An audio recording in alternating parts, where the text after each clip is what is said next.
And we are live. It is Tuesday night. I'm pumped to go through every single game from week 4 of the NFL season. We're going to take away all the biggest takeaways from each of these games, talking through what does it mean for fantasy football specifically moving forward. This is when fantasy football championships are won. This is ultimately when it happens. Making the right ads, the right drops, and the right trades. We're going to be talking through all of that on the live stream today. Before we dive into it, want to give the first comment a second here, and then we're going to go to every single game, starting with the Cowboys-Giants game. Before 700 people flood the chat here, Brian Thomas Jr. or Kirk. Yeah, I lean Brian Thomas Jr. We're going to get to that in the Jaguars game. All right, let's talk about, oh no, Andrew, not H-An being cooked. I'm not ready to go that far. Let's go through game by game. We'll start with the Cowboys here. Dak Prescott beats the New York Football Giants for the 13th time in a row in this one. This was the breakout game we've been waiting for from CeeDee Lamb. Had 24 fantasy points, finishes the wide receiver 4 on the week, 7 catches, 98 yards. Target share over 30% for the second time this season. He is still in the conversation as the most valuable player in all of fantasy football. There's just not much target competition for him. He's locked into a 30% target share projection every single week. Dak, top 10 quarterback back-to-back weeks. He probably should be rostered in most leagues. And really, when you look at the rest of season schedule for Dak, we're getting to that part of the season now, guys. We're 4 weeks in. We're a month in. We do start to get a sense now of who has the best schedules rest of season. I'm a big believer that before the NFL season starts, that all the schedule analysis is just wildly overblown because we have no idea what defenses are going to be the best and worst before the season. Like before the season, for example, I thought the Vikings defense was going to be terrible. They've looked like one of the better defenses in the NFL. Jordan Love cooked them this week. We'll get to that in a second.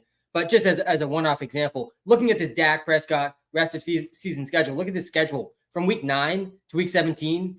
I don't think you're going to find a better quarterback schedule than this. Does make Dak kind of a compelling target, especially when you look at the composition of this team. Guys, the Cowboys team, they are not able to run the ball. They only threw the ball 27 times in this game because they were leading most of the way. We saw a 51 pass attempt game for Dak, which I think is the second most in the NFL behind Goff, who had a 55 attempt game. But man, Dak can really get a lot of attempts in games where the Cowboys are losing. I do think he's an interesting add/buy. He's not going to cost very much to get. He only has one game over 20 points. But again, he's played 3 top 13 defenses against quarterbacks. He only has 2 matchups left the rest of the season against top 13 defenses. One of them's this week, though, against the Steelers. Not really a great week to start him. Maybe wait one more week, then buy Dak Prescott.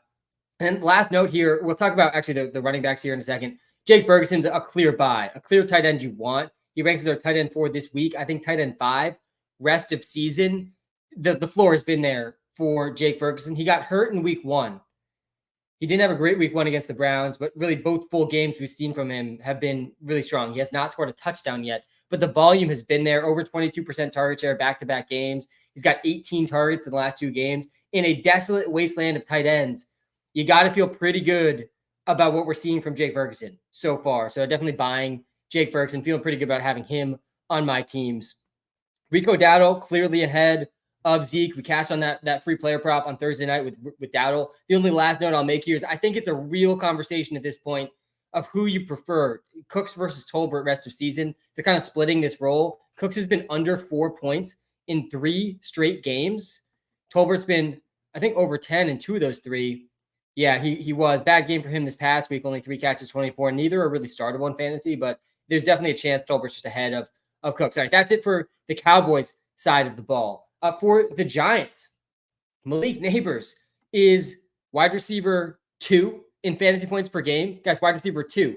No need to spam in the chat, by the way. We're going game by game. We're going to get to every single player, every single game. Jonathan Brooks is not that good. Yeah, I definitely disagree. We'll get to the Panthers there in a second, though. Malik Neighbors leads the NFL in air yards. He's at number 2 in points per game. Number 1. Malik Neighbors is we're a month in, guys. Number 1 in the NFL in target share is Malik Neighbors. Wow. I mean, exactly the reason we were drafting him. He's going to be really tough to get, obviously, at this point. I do still think he's an interesting sell high just because of Daniel Jones and the stretch of games he has. He plays 4 top 10 defenses in the last 5 weeks of the fantasy season. Not the best stretch at the end here for Neighbors. It does make me wonder about the sell, but he got a great schedule coming up. He did get concussed in this game, but I think since there's a Thursday night game, he'll be back. Daniel Jones also has had some startable weeks now in fantasy, 2 games over 18 points. This week was not one of them. He had 0 touchdowns in this game. The rush share has been over 15% every game. Probably best to leave him on the waiver wire. The other notable thing in this game was Wan'Dale Robinson, who I was calling a bench in this week. That was an L for me this week with Wan'Dale. Wan'Dale's in the Elijah Moore role. We're going to call it now the Elijah Moore role, not the Wan'Dale role. The difference between Wan'Dale and Elijah Moore is Wan'Dale can actually get over a 30% target share because there's no weapons on this offense at all. That's part of the reason Malik Neighbors leads the NFL in target share. The gap between Malik Neighbors and Wan'Dale Robinson is astronomical. But the gap between Wan'Dale and Darius Slayton, Theo Johnson, Devin Singletary is also kind of big at times. Wan'Dale's the second best weapon they have on this offense. So he's able to get over 30% target shares. He should be rostered every league. I'll just note, he really does lack a true ceiling. This is not an equivalent target share to some of these other guys getting 30% target shares because you look at the air yards, and he's really not getting that many air yards. Only 73 air yards in this game. Not all targets are created equal, but if you're going to get to 14 targets, you're going to have some good fantasy games, PPR-wise especially. Only PPR, though, Slayton is relevant. Singletary is not looking startable right now. This was a really, really rough Singletary game. 1.7 yards per carry. I will say there was one carry Singletary had in this game. I think it was a 4th down. That was like the best 2-yard run of the season. He broke like 3 tackles, spun out of 2 tackles, and got 2 yards. That's what he's running behind this Giants offensive line. But yeah, rough guy to be starting right now in fantasy. The usage has been fine. Snap percentage has been fine. Underlying usage isn't bad. Only 1 target in this game. Tyrone Tracy did mix in a little bit more in this one, but Singletary is really not a guy I want to be starting moving forward. The snap percentage over 20% back-to-back weeks for Tyrone Tracy. Nothing massive rush share and target share wise, but he was more efficient. Let me go to the efficiency here. He wasn't actually more efficient. Half a yard per carry he had 2 rushing yards. How many carries did he have? 4 carries, 2 yards for Tracy, who's even worse than Devin Singletary. This whole rushing attack is one to avoid. Theo Johnson out there running absolute wind sprints. All right, let's go to the Eagles. The Eagles lose. The Eagles are on bye this week, which is why they're not going to show up in the start sit tool. But the Eagles lose to the Tampa Bay Buccaneers, really get smoked. Pretty much their whole offense with Saquon and Goddard. You got to think that this offense returns to what we expect once A.J. Brown and Devontae Smith are back. This is such a consolidated offense. It's so tough to take away much from this game without 2 of their biggest weapons on the team, without Devontae Smith, without A.J. Brown. Was a little curious in this one. They went away from the rushing attack a little bit. Saquon had a huge run in this game. I think like 60 of his yards came on 1 carry, and then they gave him 1 or 0 carries like the rest of the game. Strong usage from Saquon, from Goddard. Everyone else did basically nothing. Hurts looked lost without his weapons. By the way, 5.3 yards per attempt for Jalen Hurts. He's looking like a little bit of a product of the system rather than sort of a key core piece of the passing attack. More so, he's benefiting from the receivers than creating these receivers. 5.3 yards per attempt against a pretty, not scary Buccaneers secondary. Not great. Really, these receivers, though, were also not great in this one. Jahan Dotson, confirmed toast. At this point, I think we can confirm Jahan Dotson is toast. He's been running wind sprints all season. This one, really, really should have been a game where he stepped up. He had a season high 4 targets, 2 catches, 11 yards, did absolutely nothing. Was out there basically every single snap, every single route. So Dotson is confirmed toast. I think we sort of already knew that based on what he was traded for. Goddard has the most yards in the NFL without a touchdown. He has the most yards in the NFL without a touchdown. I think buy Dallas Goedert pretty clearly. I do think that he's also an interesting sell at the same time with A.J. Brown and Devontae Smith coming back. But I do think that he is a little underrated just because he has the most yards without a touchdown. He came pretty close to scoring in this one also. On the other side of this game, the Buccaneers, Baker Mayfield's cooking. Guys, Baker Mayfield has the 4th most fantasy points per game this NFL season. He's the 5th best touchdown rate. He was absolutely slicing and dicing the Eagles in this game. He's been a top 5 quarterback now in 3 of his 4 games. There hasn't been very many quarterbacks better than Baker. He had 2 passing touchdowns, 1 rushing touchdown in this game, 347 yards, was the QB2 on the week with 29 fantasy points, had a strong 7.4 yards per attempt on 47 pass attempts. It's pretty clear what you should be doing when you're playing the Eagles, by the way. Same thing as last season. You need to be throwing against the Eagles.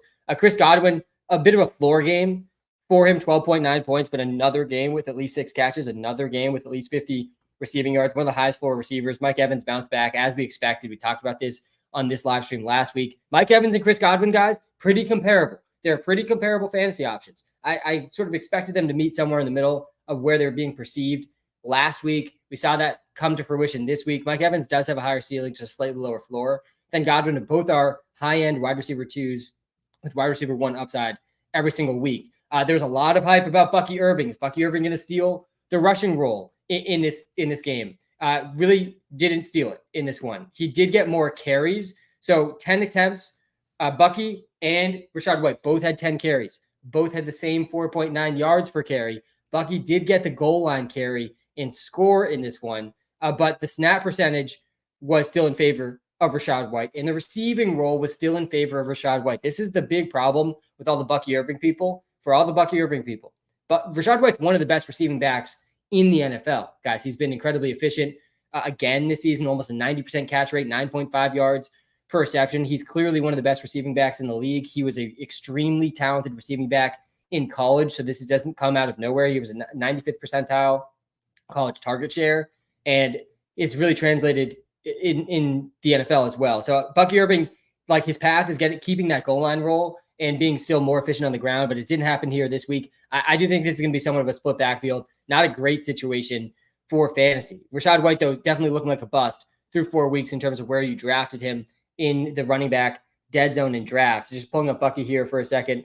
He had the better fantasy day in back-to-back games now. He clearly earned a bigger role, season-high snap percentage, career-high snap percentage. He actually had a season-high route participation too. Bucky is also a good receiving back. I just don't think he's quite as good as Rachaad White, and you can see that in the yards per reception numbers here too. Almost half as efficient as Rachaad White's been in the receiving game. The goal line work, though, was there. He had 5 rushing attempts in the red zone, 3 goal line carries, none, I think, for Rachaad White. So definitely noteworthy. Bucky, we've been talking about him on every single live stream. He's been an ad in the WalterPicks app for 5 consecutive weeks now. Hopefully you already have him on your team. I know a lot of you guys listening did pick up Bucky Irving. I still think the ceiling is really high for him.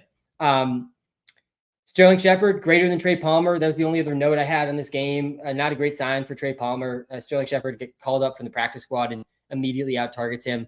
Baker is a top 5 quarterback this season. Cade Otton, also noteworthy, top 8 tight end, back-to-back weeks, has not scored a touchdown.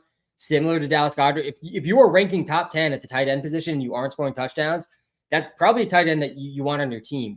Interesting usage, underlying usage, and in participation for Cade Otton. Like, the underlying numbers for Otton have always been pretty strong. Some games he's out there just running wind sprints. Other games, he's got 17 targets in the last 2 weeks, guys. He's available in most leagues. I do think Cade Otton is not the worst fill-in. Cade Otton versus Mark Andrews this week, probably Cade Otton. It's probably Cade Otton. All right, let's get to, Cade Otton ranks as tight end 19 this week, so maybe our projections disagree with that a bit, but I don't think that's that crazy to think Cade Otton's a better play than Mark Andrews. All right, let's get to this Jets-Broncos game. Probably, I don't know, the Dolphins-Titans game was pretty bad, but probably one of the most brutal games, my eyes have witnessed in quite some time between the Jets and Broncos here. I did call this one out on the live stream. This was definitely a W for me of the upset of the week. The Broncos were 8-point underdogs in this game. Should the Jets really be favored by 8 points against the Broncos? Clearly not. I mean, they should have won the game. They got stuffed to the goal line several times. Did Breece Hall, which we'll talk about here in a second. But that was definitely a good upset pick from me. 8-point underdogs. Hopefully some of you guys took that. We will get to some of the comments, by the way. I promise we're going to go game by game. Biggest takeaways from every single game. First, though, Breece Hall, I'm not fully panicked on Breece Hall, guys. He's the best probably receiving back in the NFL with Christian McCaffrey out. And we've seen that through the first 4 weeks. He had a down game receiving-wise, only 2 catches, 14 yards, but it wasn't like his snap percentage dipped that much. He's closer to 70% range after being at 82% week 1. But his route participation was a really strong 70%. Again, he ran 33 routes. Guys, he's run the most routes. Breece Hall has run the most routes in the NFL. He has ran the highest percentage of his team's routes in the NFL at the running back position. That's a player I want on my fantasy team. I'm not panic selling Breece Hall just because he got stuffed at the goal line a couple times by a good defense. The other thing with Breece Hall, look at the schedule he's had, guys. He's played 2 top 12 defenses. The Broncos are a pretty good defense. He's got another tough matchup against a good Vikings defensive line. Then it gets a bit easier for him over the next stretch of 8 games, really, for Breece Hall. Not the best playoff schedule, it doesn't look like, for Breece. But yeah, I still think Breece is a clearly top 10 running back for the season, clearly top 10 running back really every single week. And it does sound like Braylon Allen's going to earn a chance at least at some more goal line work, which makes a lot of sense. Part of the reason I was drafting Braylon Allen so much in my best ball leagues was I felt like there was a path to, one, him having a receiving role, and 2, he's big enough that maybe he could get the goal line role too. Sounds like that might actually come to fruition. He's looked good. He was better than Breece Hall efficiency-wise in this game, but only a 2.4% target share for him, 4.2 yards per carry. I think Breece was much worse than that in this one. Let me pull up the yards per carry. A little unfair when you got goal line carries, but yeah, 0.4 yards per carry from Breece. It's hard to get much worse than that. It's really tough to get much worse than that. He had 4 rushing yards despite 10 rushing attempts. I mean, that's absolutely abysmal. People panicking on Garrett Wilson. We talked about Garrett Wilson last week. We'll talk about him again. Buy Garrett Wilson. Garrett Wilson is a clear buy in fantasy football. You look at the underlying usage, the numbers that actually matter. He's not coming off the field, 96% snap percentage. He's getting a significant amount of targets. He's been at least 19% target share in all 4 games. He's got at least 6 targets in all 4 games. Really, again, even tougher schedule than Breece Hall. He's played 2 top 3 secondaries in his 4 games. Pat Surtain is arguably the toughest matchup for receivers in the NFL. And he has a pretty good schedule after week 8. So if you can stomach some of these tougher matchups coming up, this week actually should be a pretty good spot for him. But week 6, 7, 8, he's plays 3 top 12 secondaries. And then the rest of the season, he actually has one of the easiest schedules. He's a clear buy. If you are 4-0, 3-1, even 2-2, like Garrett Wilson's, I think, a pretty encouraging receiver to go try to buy, especially in PPR leagues. Hopefully, Davante Adams trade permitting. If Davante Adams goes to the Jets, Garrett Wilson's going to absolutely tank in fantasy value, and he's not going to be, nearly as valuable. So there's some risk for sure about that. Braylon Allen, he should be rostered in every single league, but Braylon Allen is still just this really high upside handcuff with league-winning upside if Breece Hall gets hurt, and he's got some standalone value, but he's not a guy you're really going to want to be starting in most fantasy leagues. He still is a guy that is just a really high upside bench stash. Mike Williams led the team in receiving yards in this one. He's definitely starting to heat up a little bit. Really has improved every single week since he's been back. Same tough schedule that Garrett Wilson has had, but a little bit better of an output, especially versus expectations. He had only a 12.2% target share. Really not a guy you can start. He's like barely worth an ad. I think, like, I'm not even sure he's worth a roster spot in a lot of leagues. Just this offense is running also extremely, extremely slow. He ran 31 routes in this game, 43 snaps, 4 catches, 67 yards. He's made some good plays, but the volume's not quite there to be startable. And then also this Jets offense, guys, they had -2 yards in total in the first quarter. Absolutely brutal stuff for the eyes in the first quarter of this game. And then the Broncos, guys, the Broncos had 1 player over 3 receiving yards this week. That was Courtland Sutton. Every other player was at 3 receiving yards or less. Absolutely ridiculous stuff. I mean, the Jets secondary is obviously good. Bo Nix is obviously not equipped to play against a secondary like the Jets. Bo Nix, guys, had 2.4 yards per attempt in this game. That's got to be the lowest number we've seen of the season. I'm pretty confident. I don't, someone fact check me on this, but I've been looking at these numbers, for a month now. I don't think I've seen a 2.4 yards per attempt. I don't think I've seen a number worse than that. I mean, absolutely abysmal. And it wasn't even like he wasn't pushing the ball down the field. He had 10.1 air yards per attempt, which is actually kind of encouraging to see. Like, at least he was being somewhat aggressive down the field, but clearly not accurate enough with those deep passes. Only a 48% completion percentage against the Jets. He also only had 3 rushing yards in this one. He was QB 30 on the week. Bo Nix can stay on the waiver wire. Courtland Sutton, feeling really good about having him on my do not draft list this season. I think we've seen this play out sort of exactly as what I expected. The usage is there. The upside is not. The upside is not there for Courtland Sutton. What is the real ceiling for Courtland Sutton? If you have Courtland Sutton, I think now is a great time, a fantastic time to be selling Sutton. Guys, look at the schedule the rest of the season. He's got 5 matchups against top 10 defenses in his next 7 games. And he's coming up back-to-back games where he had over 13 PPR points.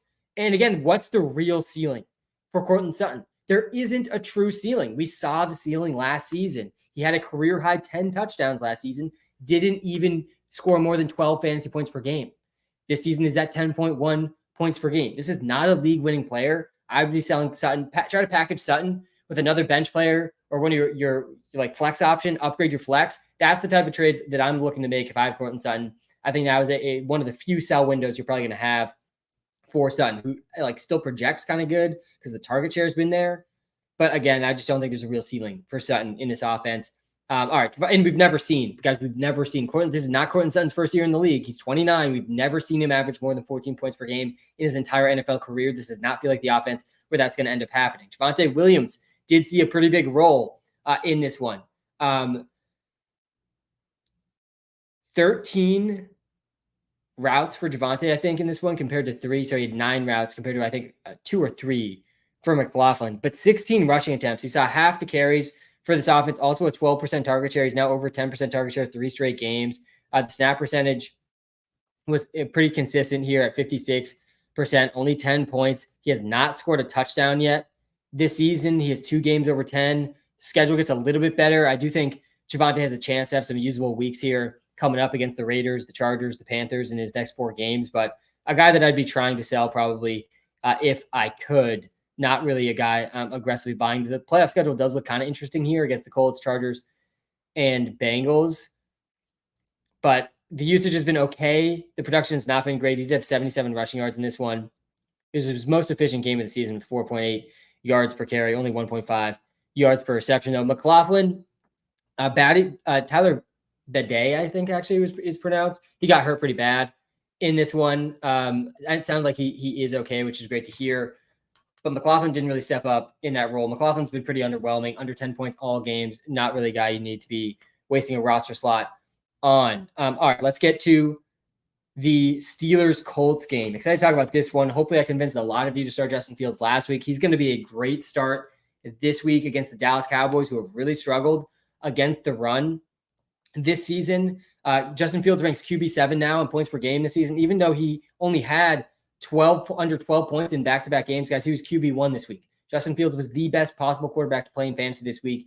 32 fantasy points. He had 312 passing yards and a passing touchdown, plus 55 rushing yards and 2 rushing touchdowns. He's absolutely worth an ad off the waiver wire if he's available. Hopefully you already added him. Hopefully you already started him like I did in a couple of my leagues where I went late round quarterback and it didn't end up working out.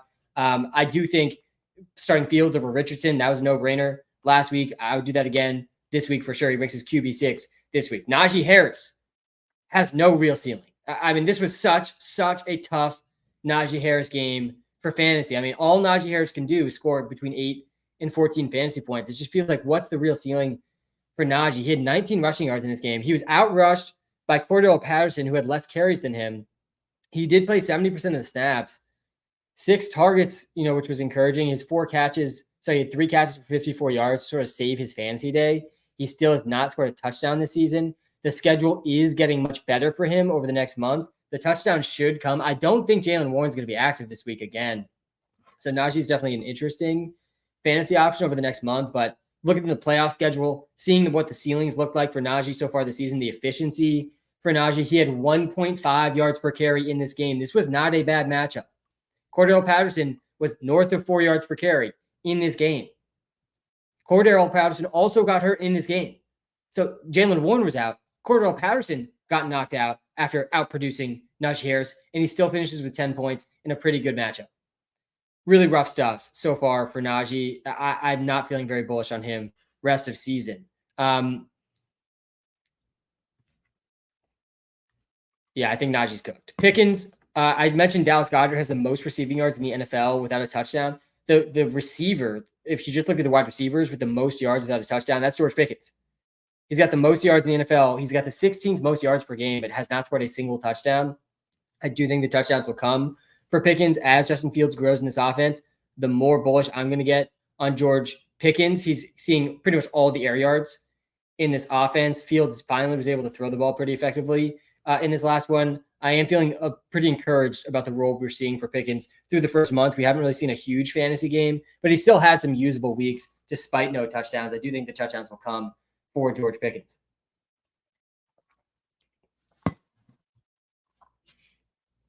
Oh, and also Pat Freiermuth, best game of the season for Muth. Worth noting here as well. He was tight end 2 on the week. He's now been a top 15 tight end every single week of the season. This is pretty rare consistency from the tight end position, at least 4 catches in every single game. Pat Freiermuth should not be on the waiver wire in a single league. He looks like one of the few tight ends with an actual floor. He has had a pretty good schedule to start the season. Does seem to be getting much tougher down the stretch, but he's definitely startable. I would start him over Mark Andrews, for example. I think in this upcoming week, the target share has been pretty consistent. The offense is not super exciting, but you got to like this floor. And we just saw like a real ceiling too when he scored a touchdown.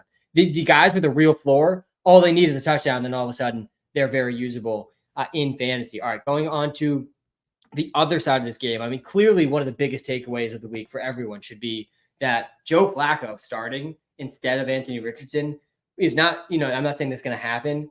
It seems unlikely to happen this week, but if it were to happen, is massively beneficial for both Michael Pittman and Josh Downs in fantasy football. Joe Flacco just operates a much different offense. Similar, honestly, to the Deshaun, Joe Flacco transition last season, like actually kind of comparable to the Anthony Richardson, Joe Flacco transition. Josh Downs, by the way, between him and Michael Pittman, I think that these two guys in general, they're much closer than people realize in terms of just raw target totals. They're going to end up really close. Like I think of these guys very similarly to Chris Godwin and Mike Evans. This is like a younger version of Godwin and Evans, where Downs is Godwin and Pittman is Evans. Maybe a slightly higher ceiling for Pittman, a little bit deeper targets for Pittman. But am I going to be surprised any given game when Downs out targets Michael Pittman? No, it's not going to be surprising at all. Downs and Pittman, they're just much more close in value than I think people realize. I'm definitely buying Downs for that reason. He was wide receiver 8 this week.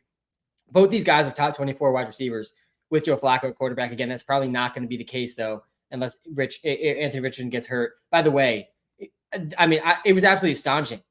Like, WTF, the Colts doing, calling a rushing play. The first, for Anthony Richardson, the first play back after getting hurt previously in the game. Mind-boggling play calling there on your star quarterback. But he gets knocked out of this one, so we got to see what it looked like with Joe Flacco, and it looked pretty good for the receivers, for fantasy at least. Jonathan Taylor picked up an ankle injury in this one. Doesn't sound super significant, though it is noteworthy. It's the same ankle that he hurt last season. That does have me just a little bit more concerned than usual. That being said, Trey Sermon, he's probably the top running back waiver wire ad of the week. If you just need a running back this week to start, it's probably Trey Sermon.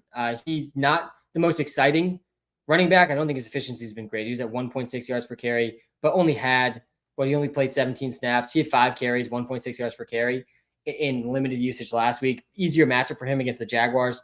This week, though, we have him for 70 rushing yards this week. He's probably going to have the backfield mostly to himself. Tyler Goodson is the next guy up. He has not played. Did he play a single snap? He played 1 snap last week. I think Trey Sermon could get to a 90% snap percentage in this game, which definitely makes him a top 24 running back, definitely makes him a start in most leagues. He's if you need a running back, the highest priority running back ad, I think, of the week. Anything else here for the Colts? Oh, Adonai Mitchell. We touched on this last week. Same trend as last week. Adonai Mitchell's just completely squeezed out. Drop Adonai Mitchell. He is not worth a roster slot. He was on the do not draft list, so feeling pretty good about him on that list before the season as well, but he's not playing really at all. He actually had 3 targets, but only on 13 snaps. 10 routes, 3 targets, not a fantasy option at all. He needs probably multiple injuries to be fantasy relevant moving forward. Eventually, I think we're actually projecting him down the stretch to take the Alec Pierce role in this offense, but even still, that's not going to be a guy you can start in fantasy football. Definitely feel comfortable dropping him in fantasy. All right, let's go to the Raiders-Browns game. It does sound like Davante Adams is pretty likely to get traded. I think the Chiefs make a lot of sense, but will they trade him in the division? I know a lot of people are skeptical of that. I do think that isn't that not the most unreasonable thing for them to do if they're going to get the best trade package for him there. But I think it's going to be the Chiefs or the Jets. I also could see the Cowboys being a sneaky trade for Adams. That would make a lot of sense to me with their receivers. But for the time being, I do want to think about this offense without Adams. Brock Bowers was a big disappointment in this game without Davante Adams. He's still, to me, a top 5 tight end rest of season. This was a pretty disappointing one. I have seen a lot of stuff out there about Brock Bowers being much better against zone than against man.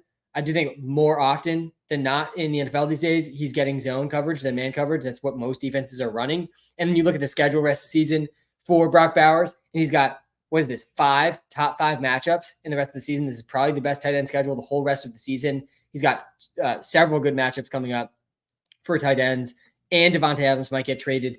He ranks as tight end 2 in the WalterPicks app this week. He ranks as a top 5 tight end rest of season. I'm definitely still buying Brock Bowers, especially after this down performance. If someone's panicking about Brock Bowers, because look, Adams was out and he only had 5 fantasy points, maybe you can convince someone that he needed Adams in the lineup to be good. I would definitely be buying Brock Bowers heavily. Again, he still ranks, guys, as a top 4 tight end in fantasy points per game, top 4 tight end in yards per route run. He's only 9th now in air yards. The target share, 18%, ranks 10th among tight ends. He's got the 2nd most yards, though, the 3rd most receptions.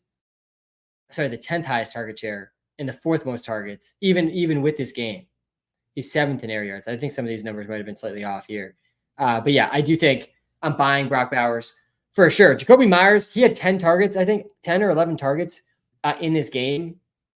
Yeah, 10 targets for a 42% target share. I loved to see this game from Jacoby. It didn't turn into much, only 5 catches, 49 yards, but a 42% target share. He's going to be the biggest winner with Davante Adams out. He's going to be the clear wide receiver 1 on this team. He's actually going to have a pretty high PPR floor. This was a floor game, guys, for Jacoby Myers, assuming, again, Adams isn't in the lineup moving forward for the Raiders. This is going to be what a floor game looks like for Jacoby Myers. 10 fantasy points is a solid floor. He scores a touchdown like he did in week 3. All of a sudden, he's a top 10 wide receiver. So he definitely has a good floor ceiling combo moving forward. Also a guy I'd be interested in buying. And then Trey Tucker looked great in this one too. Trey Tucker is like a slightly worse version of Rashid Shaheed, slightly smaller version even of Rashid Shaheed, but I think he's used in a similar way. I think he can be effective in a similar way. And we've seen it in back-to-back weeks, over 15 points. He scored a rushing touchdown in this game. Also was number 2 on the team in target share, 25% target share. Definitely feeling pretty good about him moving forward. I do think he's worth an add in deeper leagues, but I do prefer Jacoby Myers over him. Also, just a sad note here on Brock Bowers. Michael Mayer was out in this game. Harrison Bryant had more yards than Brock Bowers in this one. And then last but not least, of course, we got to get to Zamir White. I hope you all cashed on the Zamir White under 1.5 receptions like I did this week. I really hope they set that line again this week. I don't know how that line's at 1.5 receptions when he ran literally 3 routes in week 3. He ran 5 routes in week 4. That was it. Had 1 target, didn't catch it. He is droppable. Guys, Zamir White is droppable. Get him off of your fantasy teams. There's no way you can start him. He was under 3 yards per carry again in this game. He still got tons of volume, 17 carries. They said after the game, Matson's going to get more work. I'm just cutting bait if I have him. You're not going to be able to trade him for anything. I told you not to draft him. If you did, I would just move on and find someone with more upside. Guys like Bucky Irving and Braylon Allen, way, way, way more valuable in fantasy than Zamir White. They're at least an injury away from winning your league. There is no path to Zamir White winning your league. That was always the reason to not get Zamir White on your fantasy team. There was never really a true ceiling. He was going to be a touchdown-dependent running back on a Gardner Minshew-led offense, and man, it's played out in live daylight for us in the last 4 weeks. 0 TDs, no games over 7 fantasy points for Zamir White. Minshew understandably struggled against the Browns, 5.4 yards per attempt to 58% completion percentage. Do kind of worry about him a little bit if they lose Davante Adams. All right. I think that's it for the Raiders, who actually won this game. All that negative stuff I just said, and they still won the game somehow versus the Browns, who are just finding ways to lose games. I mean, this game, by the way, noteworthy that the biggest play of the Browns' offensive season was taken away in this game by a somewhat phantom, borderline holding call. That would have changed the whole narrative and outcome of this game. But nonetheless, Deshaun was abysmal. Again, he's been under 200 passing yards every single game of the season. He did throw a touchdown. He did finish with more than 10 fantasy points again.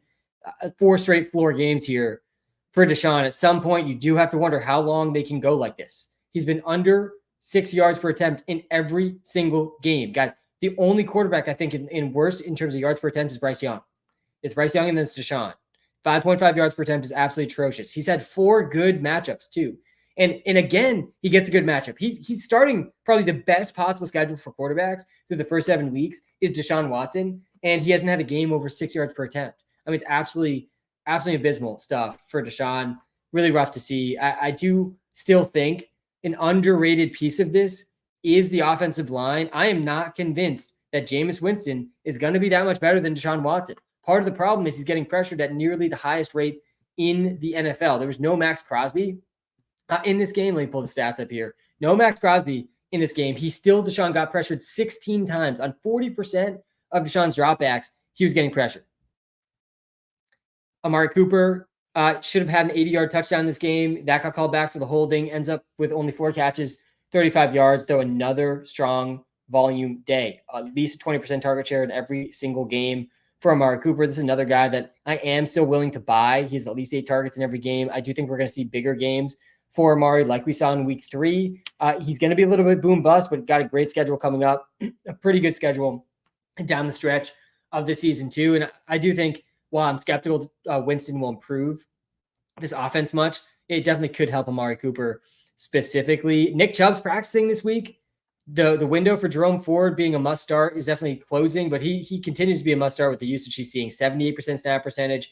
Really week 2 is looking more and more like a blip on the radar than anything to take home about. Really weird usage in week 2. I still think there's something we didn't know there in week 2, but 10 carries, 7 targets, 22% target share for Jerome Ford. Caught all 7 of his targets. Pretty good PPR usage here. But Nick Chubb sounds like there's actually a chance he might play this week. I don't think that's very likely, but he'll play in the next 3 weeks. We will see Nick Chubb on a football field. I also think David Njoku will be back next week, and Jerry Jeudy continues to be one of the more underrated receivers in the NFL. He's been like, if you ask people how good Jerry Jeudy is, I guarantee you they won't think he went over 10 points in 3 of his 4 games. He's beat his prop line in 2 of the 4 weeks, 3 of the 4 weeks. If you look at the receptions, he's really not coming off the field. He's honestly been like the most consistent receiver for the Browns this season. He also has a good schedule coming up. Definitely an interesting sleeper, in my opinion, is Jerry Jeudy. Elijah Moore playing the Elijah Moore role, not relevant for fantasy. All right, let's go to the Chiefs-Chargers game. Yeah, I saw some Rashee Rice. Let me pull the Rashee Rice comment here because I did see something about Rashee Rice. Yeah, what do we do?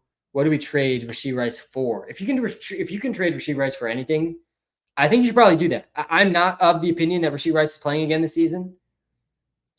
We don't know that for sure. I'd be pretty surprised if he plays again this season, though. So he was traded for Robert Woods and some fab in the 32 Creator League.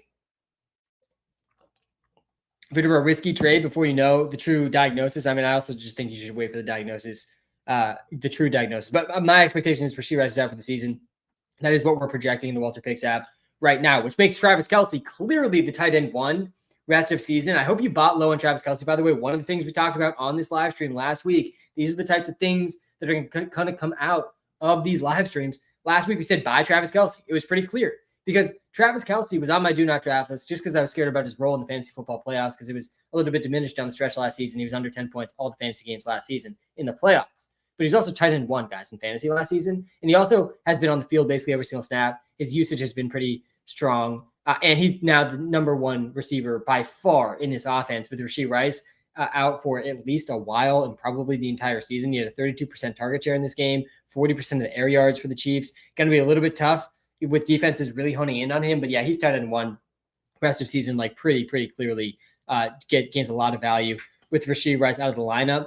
Xavier Worthy, we're not really projecting him that much differently with Rashee Rice out. The floor raised like a little bit. I think the target volume is going to raise a little bit, but he still only had 3 catches in this game. He played a little bit more snap-wise. Like he'll probably be on the field a little bit more with Rice out of the lineup, but it's not like he plays the same role as Rashee Rice. He plays a much different role than Rashee Rice. He's still going to be in that deep threat role. Him, Justin Watson, Juju Smith-Schuster, Sky Moore, McCole Hardman. We're going to see all of these guys getting a little bit more run. Also very noteworthy in this game, guys, Kareem Hunt is the running back you want for the Kansas City Chiefs. This is not that surprising. I was not very bullish on adding Carson Steele. A lot of people blew way too much fab on Steele. I think I recommended 10% on Steele if you were going to go for him. And this was part of the reason. This not only was there going to be a potential threat from a third running back coming in and end up being Kareem Hunt here, but also part of the reason we liked Isaiah Pacheco in fantasy was he had this massive workload and one of the best offenses in the NFL. None of these running backs have a massive workload, guys. This is a 3-way split backfield. That is not good for fantasy. I'm still not even that bullish on Kareem Hunt. I still think he's the guy you want. He played 45% of the snaps. He got the bulk of the carries in this game. Also had 3 targets. He also is likely going to be the guy that they end up leaning on in the red zone. Didn't get any red zone touches in this game, but finished with 10 points. He's the guy you want, but I really don't want any of them, to be honest. Pacheco's probably coming back at some point in the season, and if he doesn't, I think this is going to be kind of a nightmare backfield for fantasy football. That's it for the Chiefs. Oh, Mahomes. Let's just touch on Mahomes really quickly here. Mahomes has the lowest air yards per attempt in the NFL. Guys, he's 29th in total air yards. 5.6 air yards per attempt. I mean, my God, what is going on? He's the bottom 4 in the NFL in aggressiveness, passing the ball down the field. And part of this does have to do with Rashee Rice. Rashee Rice was getting so many of the targets in this offense. They were all near the line of scrimmage. So I do think naturally without Rice, we see Mahomes throw it deep a little bit more just because that's sort of the composition of his receivers. But guys, Mahomes has been straight up bad. Like if Mahomes was a different quarterback, we'd be talking about dropping Mahomes in fantasy. Just because his name is Pat Mahomes, you can't really drop him, which I get. But he hasn't been a top 10 quarterback a single time this entire fantasy season. And he just lost his top receiver. Like he's really not a guy that I want in fantasy. I would prefer Justin Fields straight up over Pat Mahomes right now in fantasy football. I don't think that's crazy. That's that crazy to say. I would take Dak straight up over Mahomes too. Rough spot for him for fantasy. Like he arguably is droppable. Pat Mahomes arguably is droppable in fantasy football. Buy Adams for hopefully for a trade. Yeah, so let's work through the Adams stuff for a second. We did just talk about the Raiders. So let's talk about the trade stuff for Adams. It does sound like there's actually a real chance Adams gets traded at this point. If he goes to the Chiefs, he's a smash. I mean, he's probably a top 5 receiver rest of season. If he goes anywhere else, I mean, the Cowboys, maybe that's better for him with the potential pass volume there. If he goes to the Jets, guys, Adams is not a guy that's going to benefit a ton, I don't think, in fantasy from that offense with Garrett Wilson, Breece Hall, and in the current state of Aaron Rodgers and how slow that offense is playing. So I think there's a lot of negative outcomes here potentially for Adams too. Not to mention he might just not be startable in fantasy while the trade stuff gets figured out. Like, is he even going to play this week? Also, my big question with the Devontae Adams, do I sleep, brother? No, I don't sleep. I don't sleep, man. Not during the fantasy season. I'll be up at 3:30 a.m. tomorrow to make sure I'm capitalizing once the waivers clear in my leagues. That's how I approach fantasy and life. But yeah, I do think my biggest question too with this Adams stuff, is he actually hurt or is he not actually hurt? Because I think he is hurt. That's why he didn't play this week. He had an actual hamstring injury. Seems like there's a sentiment out there that maybe that's not the case. And it has a lot to do with this trade stuff. But to me, like if he's actually hurt, then hammy week to week, they said last week, 2 days ago. That complicates the trade negotiations a lot too. And it also complicates his fantasy value like a ton. If he's actually injured and out multiple weeks because of that, which again, I think he is. I don't think they just made up this hamstring injury, which is possible, I guess. But to me, they would just, call it trade stuff. If it was just trade stuff, I don't know. It's tough to know, honestly. But I that's one of the bigger questions I still have about the Devontae Adams situation is he actually injured or not? I don't think I'd be trying to buy Devontae Adams right now. If anything, I'm just trying to buy Jacoby Myers with the whole situation.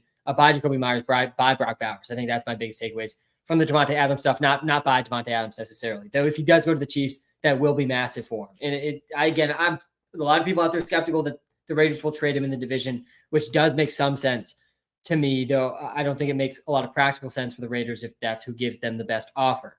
All right, let's get to the next game here. We just talked about the Chiefs side of this game. They played the Chargers. We're now 4 weeks in, by the way. Basically, the Chargers should have lost like every single. Sorry, the Chiefs could have lost every single game, and they're 4-0. So here we are. The Chargers are on bye this week. So let me look up some of these notes here. Yeah, not too many notes here. Dobbins usage remains strong. Herbert played through an injury again in this one. Really, my two biggest takeaways from this Chargers side of this game. The Dobbins usage continues to be strong. I continue to be a little skeptical of this usage being like, can Dobbins really sustain this level of usage just given his injury history? I wouldn't have thought so heading into the season. He's done it through 3 weeks. He gets a bye this week. Kind of a rough stretch of schedule. He's got 4 top 10 matchups from weeks 10. Sorry, bottom 10 matchups from weeks 10 to weeks 14. Gets a tough matchup with the Bucks in weeks 15, then a couple good matchups in the playoffs. I'm still kind of skeptical that he's going to be able to sustain this workload, but if this workload continues, he's definitely a strong option in fantasy. He ranks 19th in points per game among running backs, 15 points per game. He's got the 8th best rushing yards per game this season, and his target share ranks 13th too. Like he's actually seeing pretty consistent targets also. So that was noteworthy from this game. Dobbins clearly the preferred back in his backfield still. Still didn't have a great fantasy day in a tough matchup. But then also McConkey. I think McConkey is the other big takeaway from this game for me. Ladd McConkey is a strong wide receiver 2 in fantasy right now. He has 2 touchdowns now this season. He's 11.1 fantasy points per game. This was his best fantasy day of the season. He had 18 points, top 20 receiver for the second time this season. As Herbert gets healthy after the bye, I do think McConkey could really grow into a league-winning receiver. This is part of the reason you draft the rookies. They get better as the season goes on, which means when they start strong like this, and this obviously isn't the Malik Neighbors, Marvin Harrison Jr. start, but that's not the price you have to pay to get McConkey. I think he's a really strong guy to have on your team right now. If I'm 4-0, I can get McConkey as a throw-in for a trade. Absolutely doing that. Absolutely doing that. I think he does have league-winning upside down the stretch, especially as Herbert gets a bit healthier. All right, let's go to the Bengals-Panthers game. Let's go back to the start schedule here. Again, we're going to get to a bunch of comments at the end of the live stream. We're going to get to why I'm buying Jonathan Brooks here as we talk about this Panthers game. I would not cut Jameson Williams for Xavier Legette. No, let's talk about the Panthers, though. A bunch of Panthers questions in the chat right now. So first of all, same takeaways last week with Deontay. He is a top 12 wide receiver in PPR leagues with Andy Dalton. He's a top 12 wide receiver. He's now at 30% target share. He's back-to-back games, finishing inside the top 10 receivers, wide receiver 6, wide receiver 10. He's got 15 catches over the last 2 games. I mean, night and day between Bryce Young and Andy Dalton for Deontay Johnson. Guys, he has 27 targets in the last 2 weeks. Part of the reason I was buying Deontay Johnson this season is because when you looked at last season for Adam Thielen, and you saw he finished top 10 in receptions, and here we are, and Deontay Johnson's number 5 in targets. Number 5 in targets this season for Deontay Johnson. He definitely could finish top 10 in receptions at this pace if he keeps playing with Andy Dalton. Chuba Hubbard also looked really good in this one.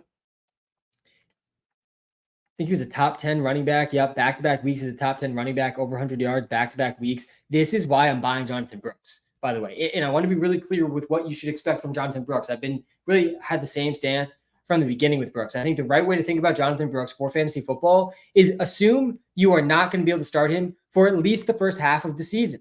Like, don't expect Jonathan Brooks in your starting lineup until after the week 11 bye. That's the way I would approach it when thinking about it for fantasy. And it's possible that that ends up being too pessimistic of an outlook. But the whole reason you want Jonathan Brooks is for the fantasy football playoffs. That's it. That's the whole purpose of getting Jonathan Brooks. Jonathan Brooks was the first running back taken in this year's NFL draft.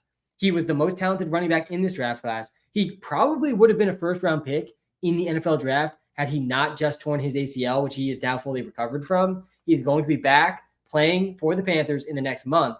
And look at this running back usage for the Panthers, guys. The Panthers offense runs through the running backs. We've seen this in back-to-back weeks now. Jonathan Brooks is better than Chuba Hubbard. There is a good chance that in the final stretch of the season, even though the Panthers are out of the playoff hunt, that it's Jonathan Brooks getting this current Chuba Hubbard role, and he's winning fantasy leagues. He could have even bigger days than what we're seeing from Chuba Hubbard. I think the ceiling for Jonathan Brooks is like a slightly worse version of rookie Saquon Barkley, which is a league-winning potential.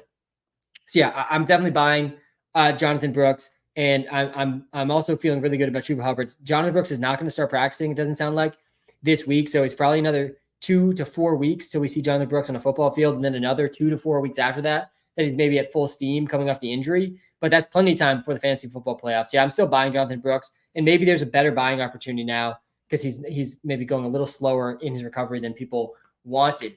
Xavier Legette had a great game in this one. I don't think I would drop Jameson Williams for him. Saw a comment about that. He had 20 points, wide receiver 13 this week, 6 catches, 66 yards, and a touchdown. Also had 10 rushing yards. Out there pretty much every single snap. One of the clear winners of the Adam Thielen injury. 25% target share. Definitely a strong ad. Probably the top wide receiver ad of the week. I'd still prefer Jameson Williams over him, I think. But yeah, Xavier Legette's a really good ad. And part of the reason that he was a good prospect, and he was a first-round pick, guys, was the yards after the catch stuff. And I do think that showed up in this one. Yeah, 18 yards after the catch in this game. Definitely a ceiling game here for Legette. I wouldn't expect too much higher of a ceiling than this, unless Deontay Johnson went down with injury and he got some more targets because of that. But yeah, he has a decent PPR option with Adam Thielen out. Adam Thielen will probably come back at some point in the next 1 to 2 months, but he's going to be out for a little while. That is, I think, everything from this game. Xavier Legette and Mingo. Mingo also played more. Mingo and Xavier Legette had a similar role prior to this game. It just seemed like Legette sort of separated himself, which is good to see because Jonathan Mingo is really nothing to get super excited about and can be left on the waiver wire. All right, so the Panthers lose this game to the Cincinnati Bengals. The Bengals definitely needed this one. Avoid going 0-4 to their former quarterback in Andy Dalton. Joe Burrow, another decent game for him. He's been now a top 12 fantasy football quarterback at 3 straight weeks. He's got 7 touchdowns in his last 3 games. Gets a tougher matchup against the Ravens this week. His yards per attempt over 7 in 3 straight games. He really looks like he's back to himself. Jamar Chase had a massive play in this game, just bouncing off of defenders. Only 3 catches for Chase. Still finished with 17.5 points. Now back-to-back games, over 15 points for Jamar Chase. Really, though, probably the biggest takeaway for me in this game was I'm still buying T. Higgins. And T. Higgins had another kind of underwhelming fantasy football game, only 12 fantasy points for T. Higgins. But again, the snap percentage was down, but the volume was up big time. 33% target share for T. Higgins. The big games are going to come for T. Higgins with this type of usage. It does seem like he's back to full speed already after missing the first couple of games. So yeah, I'm buying T. Higgins right now with this type of usage. Hasn't scored a touchdown yet. Hasn't really hit a big play yet. That's going to happen sooner rather than later. We've seen the ceiling for T. Higgins, guys. Go back to the game logs from last season. He was pretty inconsistent, but had multiple games over 20 points.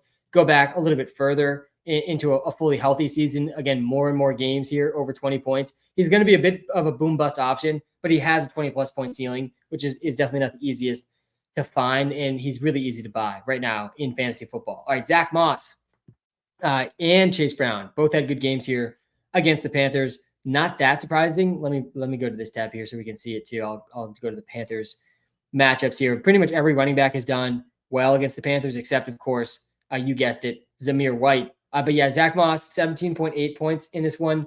Chase Brown goes over 23 points. He had the 2 rushing touchdowns in this game. Moss had a receiving touchdown. They combined for 3 total touchdowns.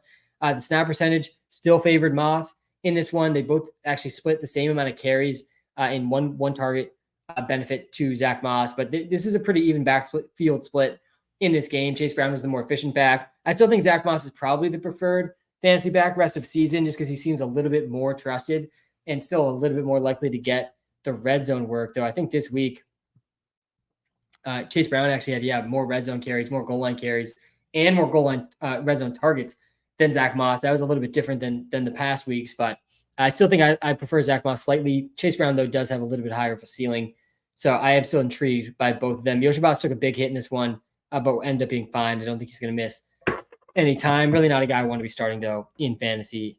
Eric All also ate into Mike Gesicki's role a little bit. He's had over 6 points in 3 straight games. Rookie tight end Eric All, 4 catches, 3 straight games.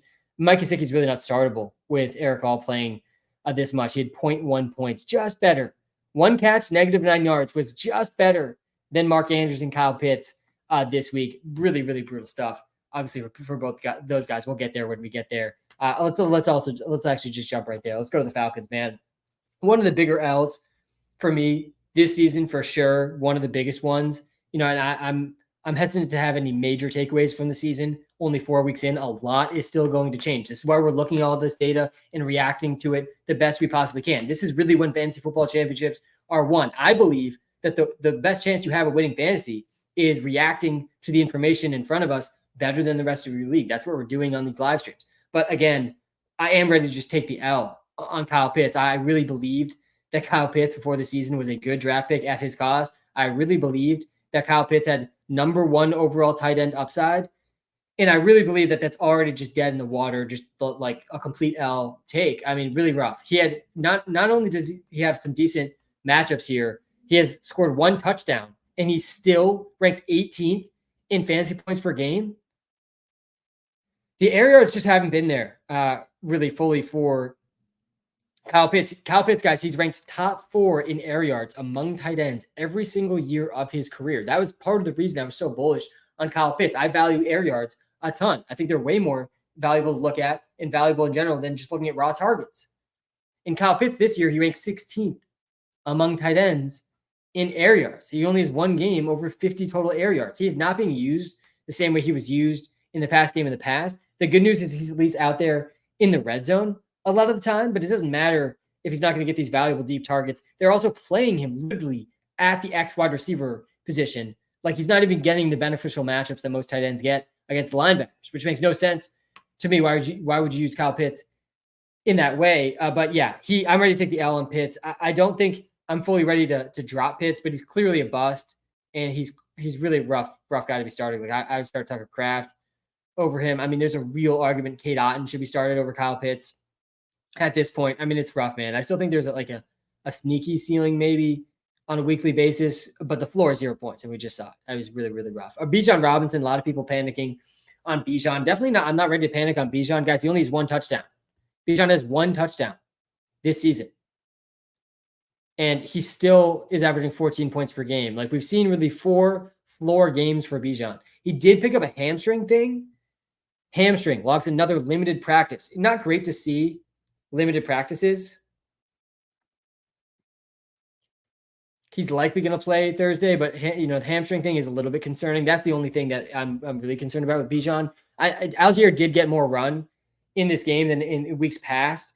37% snap percentage. That was a season high. 53% of the carries. He had more carries than Bijan in this one. And he did pretty well with them. 60 total yards, had 10 fantasy points. I do think we'll see him pretty involved here.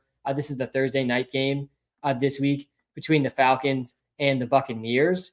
Not a great matchup for the running backs this week. Drake London continues to look great. We've been talking about buying him for multiple weeks in a row now. Third straight game with 6 catches. Third straight game over 50 receiving yards. Didn't score a touchdown in this one, but he had a season high 35% target share, 12 targets. Still buying Drake London pretty aggressively, feeling pretty good about Drake London. Darnell Mooney continues to be the clear wide receiver 2. He's really not coming off the field. 96% snap percentage for him. He's a flex option though. 8.6 points in this one. Definitely the second option behind Drake London. And Ray McLeod, he's in the Elijah Moore role, guys. Not a guy you really want. He only has 33 air yards per game. That ranks wide receiver 83. He is not getting valuable targets in this offense. Let's talk about Kirk Cousins here for just a second as well. 6.8 yards per attempt in this game. Not great. He hasn't been over 20 points once. Honestly, just a little underwhelming from Kirk Cousins so far this season. And you got to wonder how much this is impacting both Bijan and Pitts. Don't feel great about Kirk right now. Let me pull up the matchups though against the Bucks. Jalen Hurts did not do great last week. Every quarterback's been over 10 points. It's not really saying that much though. Jayden Daniels, Bo Nix both played well. Thursday night game. I don't feel great about him this week. I really don't think Kyle Pitts is like this fantastic start either, even though Dallas Goedert did okay against the Bucks last week. Drop Yoshivas or Adunze to pick up Downs. Yeah, I would definitely drop Yoshivas for Downs.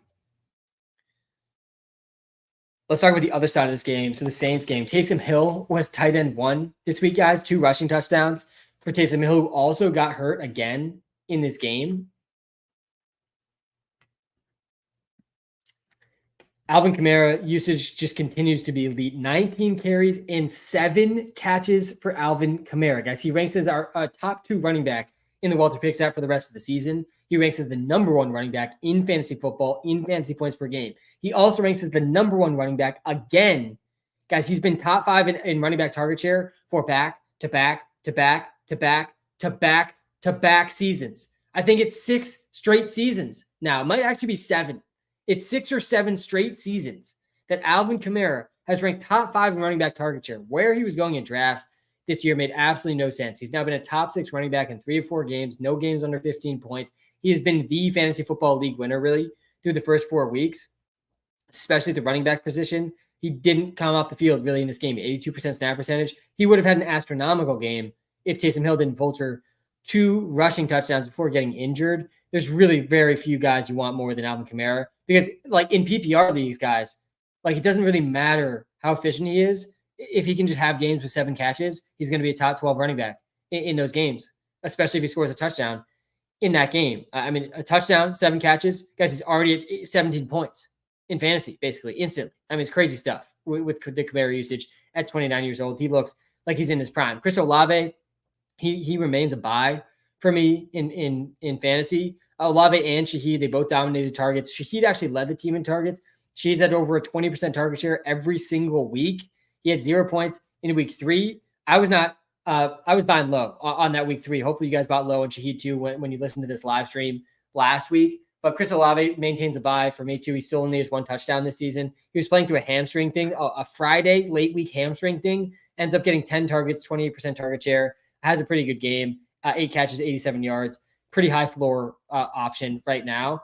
Him and Shaheed, though, they really are like pretty comparable in terms of targets. Shaheed's actually done more with those targets than Olave's done this season. He had 8 catches, 83 yards on 11 targets this past week for Shaheed. Derek Carr has come back down a little bit to earth after a strong first 2 games. He's had 4 great matchups, only 9.1 points in this one. No passing touchdowns for him in this game either against the Atlanta Falcons. That was a little disappointing for Derek Carr. He's off the fantasy radar from a QB perspective, but he does seem, more than capable of sustaining some very fantasy relevant players in Olave, Shaheed, Kamara. I want to look at this Juwan Johnson usage really quick. Yeah, he did have his highest snap percentage of the season. This is pretty notable for all you guys scraping the bottom of the barrel at tight ends and deeper leagues. Juwan Johnson, season high, 68% of the snaps, only 3 targets. But with that is encouraging playing time at a minimum for Juwan Johnson, which does put him on the fantasy radar for sure at the tight end position. Also noteworthy on this team, Kendre Miller expected to return to practice this week. There is still a ceiling, guys, for Kendre Miller. Again, in deeper leagues, he's worth an add. If you really need some upside on your bench, Kendre Miller does have upside. Kamara is 29 years old. Jamal Williams is complete dust. Like, he has a chance to actually have a real role in this offense without injuries, and he could potentially be an injury away from what's been one of the best usage running back situations in the entire NFL. Kendre Miller was bad last season. There's a reason he's free on every single waiver wire right now. He's been hurt. He's been unable to stay healthy, but he's in year 2, and there's just not that much competition behind Alvin Kamara, who's 29 years old and seeing a ton of volume. I do think there's a real ceiling case for Kendre. He'll be on a bunch of my benches across my deeper leagues for sure. All right. We talked about the Saints. We talked about the Falcons. Do I drop Fields or Mayfield? Yeah, I think I'd probably take Fields over Mayfield right now. We'll talk about that a little bit later on also. All right, let's get to this Ravens and Bills game. All right, so the Ravens.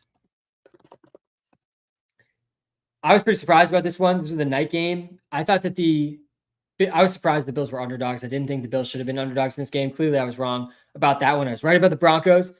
Shouldn't have been that big of underdogs. I was wrong about the Ravens. Shouldn't have been that big of underdogs. Lamar he really looks like he's in MVP form. I think he's a top 5 quarterback pretty clearly in fantasy. He might be number 1 or number 2 right now with his rushing production. The thing with Lamar right now is when they fall behind, they're willing to give a lot of pass volume to Lamar. And even when they're ahead, he's running enough that he's going to be really, really high floor, high ceiling in fantasy. He's been a top 10 quarterback every single week of this fantasy season. He had his best passing production of the season this past week with 2 passing touchdowns, had another rushing touchdown in this game. He's got a great schedule coming up, pretty strong fantasy football playoff schedule as well, other than that matchup against the Steelers in week 16. But Lamar's looked great. Derrick Henry has also looked great. He ranks as running back 2 in our app, in the WalterPicks app this week with the strong usage he's seeing. He scored at least 1 touchdown in every single game this season. Guys, he has 6 total touchdowns this season through 4 games. Derrick Henry is almost definitely, if he stays healthy, going to lead the league in touchdowns. Massively valuable for fantasy. He is a good matchup too this week against the Bengals. Really, he's had a great schedule to start the season outside of week 1, and has a pretty good schedule, honestly, the rest of the season. I mean, they're going to keep leaning on Derrick Henry here down the stretch. Justice Hill continues to have a role in PPR leagues. He had 22 points. Guys, Justice Hill had a 33% target share this week. One of only 2 running backs. The other running back, DeAndre Swift. DeAndre Swift and Justice Hill. Only running backs over 30% target share this season, just like we thought would be the case heading into the season. Obviously not. Zay Flowers, honestly, like the whole passing, all the passing weapons on this team, I'm kind of fully panicked on. I think there's going to be good games for each of these guys at times, but the floor is going to be so low. When the Ravens get a lead, they are going to run the ball. There's a lot of offenses like this across the NFL. This is definitely one of them, and we saw it this week. And when that happens, Zay Flowers, Isaiah Likely, Mark Andrews, and some of these more ancillary pieces, Rashad Bateman, Nelson Aguilar, these guys are not guys that you're going to want in your fantasy team, especially if Justice Hill is going to have games where he gets a 30% target share. I mean, really rough stuff. Mark Andrews should be dropped in 10-team leagues, back-to-back games with 0 points. The coaching staff's trying to say some positive stuff about him, but how can you speak positively about a guy that's played less than half the snaps in back-to-back, big games for your team? He has 2 targets in the last 2 weeks, hasn't caught either of them. This is not normal here for Mark Andrews. I mean, this is the worst stretch of his career, really, for Mark Andrews, probably since his rookie season. He's now 29 years old. That was a long time ago. I do still think there's a ceiling for Mark Andrews, just like I still think there's a ceiling for Kyle Pitts. But, I mean, when you're not even on the field for half the snaps, I mean, that does really limit your ceiling. Like, he's going to need to see usage like he saw in week 1 to have a ceiling. And in theory, we'll likely see that. In practice, there's going to be more weeks like this where he's playing under half the snaps and he scores 0 fantasy points. He's a fantasy football starts at nightmare. He shouldn't be rostered in 10-team leagues. He shouldn't be started, really. Like, that's the thing, too, with Mark Andrews and these types of guys in fantasy that are so tough to predict week to week when the spike week's going to come. You get the spike weeks when they're on your bench. This is why I didn't draft Christian Watson, because he's a starts at nightmare. You start him 2 weeks, he scores 0 points. You put him on your bench, he scores 30 points. That's going to be the case here with Andrews, too. Like, a lot of people will have Mark Andrews on their bench when he goes off, and it's still not going to be a case where you can just trust him the next week. He's going to still have a 0-point floor. So, yeah, 10-team leagues, I'm dropping him. In 12-team leagues, I'm considering dropping him as well. I do prefer Isaiah Likely over Mark Andrews rest of season. The upside is high enough, I think, with how the tight end landscape is, though, that like in 12-team leagues that I'm in, I would consider holding him for just a little more while, see if this normalizes a little bit. But yeah, 10-team leagues, definitely not worth a roster slot, in my opinion. All right, other side of this game was the Buffalo Bills. We've been talking about this really all season, but the Bills receivers, guys, I've been sort of fully panicked on them from the beginning. This is a team that wants to be run first and a team that is going to spread the ball around a ton. I mean, those two things combined is really, really rough for fantasy football pass catchers. And by the way, guys, if you're watching live on TikTok, come to the YouTube live. We're live on YouTube and TikTok. And on the YouTube live, I'm sharing a screen to all the players we're talking about. The link is in the TikTok bio. It's a better viewing experience. If you're watching live on YouTube, smash the like button, hit the subscribe button. If you guys haven't checked out the WalterPicks app yourself, I do not know what you're waiting for. That's what's been on screen the whole time on the YouTube live. The link is in the YouTube description for that. If you haven't checked out the WalterPicks app and you're watching live on TikTok, the link is in the TikTok bio. It's a free app. I spent the last 4 years of my life helping build this app. It's going to help you in fantasy and in player props. It's going to help you with a lot of things throughout NFL season and beyond. Check it out. I do appreciate that. All right. We're going to get to a bunch of the comments too. Don't worry. We're, I think, over halfway through these games now. All right. So we're looking at the Bills here. Josh Allen is really not what we were hoping so far this fantasy season. I mean, he was drafted as QB1. He's been QB1 2 of the 4 games. He's been a top 3 fantasy quarterback in 4 of his last 5 seasons. I think 3 of his last 4 seasons, maybe. But like for all the same reasons I'm concerned about the pass catchers, you got to be a little bit concerned about Josh Allen too. They're going to run the ball a lot when they're winning. And they're also going to spread the ball around a lot when they're losing. In the rushing games, the good thing for Allen is he can be involved in some of that rushing. He only had 5 carries in this game, over 20% rush share now in 3 or 4 games, though. I mean, we've seen the floor. The floor is just a little bit lower than we would have liked for Josh Allen. Still a top 5 quarterback, rest of season, still ranked 6th in terms of fantasy points per game. This season, this was a floor game for James Cook, 5.8 points, only 39 rushing yards in this one, only 1 catch for James Cook. James Cook's one of the most efficient receiving backs in the league again this season. He had 9 yards on that 1 catch. He's at 11.8 yards per reception. That's near the top of the NFL at the running back position. But he only played 55% of snaps. He's really not seeing this like workhorse role. And then he also wasn't the guy getting the goal line looks. He had 0 red zone carries. I'm pretty sure it was Ray Davis. Maybe it was Ty Johnson even. Ray Davis had also no red zone carries. Yeah, I think it was Ty Johnson that came in and vultured the touchdown. Yeah, Ty Johnson had the rushing touchdown. He was the one that they decided to put in the red zone in this game. Not great there for James Cook. I still think James Cook has a really high ceiling, though. He ranks his top 12 running back still this week. Schedule gets a little scary down the stretch, but week 16 and 17, if you can make it there, pretty good matchups there. Honestly, though, looking at this schedule down the stretch, I do think James Cook's a sell. He gets the 49ers. The Rams, I think, are a better matchup than they seem on paper, and then the Lions. 2 really tough matchups there. First matchup really tough in the playoffs Hopefully he'll have a receiving role. The thing is with James Cook, I really don't think he gets phased out of games because he can catch the ball well and run the ball well. Not his best rushing day here, but if anything, with that schedule, I do think that makes him a bit of a sell. Khalil Shakir, ankle is really sore ahead of week 5. Sounds like he's going to be fine. He's clearly the receiver you want on the team. The only one with a real floor on this team is Khalil Shakir. Dalton Kincaid had his best game of the season in this one. 5 catches, 47 yards. Not his best fantasy day because he didn't get a touchdown, but the usage was strong and definitely encouraging for him. Highest target share of the season for him, 26% target share. I think the snap percentage, was also the second highest of the season since week 1. He's got an encouraging matchup schedule really coming up. Feel pretty good about Dalton Kincaid. Why are we buying Brooks? He's out. Yes, we're buying Jonathan Brooks, guys, because all that matters is the fantasy football playoffs. If you assuming you make it that far, you got to make it there first. That's step 1. But once you've already accomplished that step, which like a lot of you I know are 4-0, 3-1, some of you 2-2. Even if you're 1-3, like depending on your league settings, how many teams make the playoffs? Like I'm in a league with 14 teams, but eight of them make the playoffs. So I'm willing in that league to just like assume I'm going to make the playoffs. Like I'm assuming my start sit ability, my waiver wire ability, I'm going to be able to beat those other 4 teams or other 6 teams. I'm going to make the playoffs so that all of that matters is the playoffs. Because if you lose one game in the playoffs, you are out. And Jonathan Brooks is going to be playing in an offense that runs through the running backs in the fantasy football playoffs, likely going to be their top running back, and has this massive sort of unknown ceiling as the best running back in this year's draft class. So that's why we're buying Jonathan Brooks. We're seeing Chuba Hubbard be a top 10 running back in this offense. Jonathan Brooks, guys, should be better than Chuba Hubbard from a talent perspective.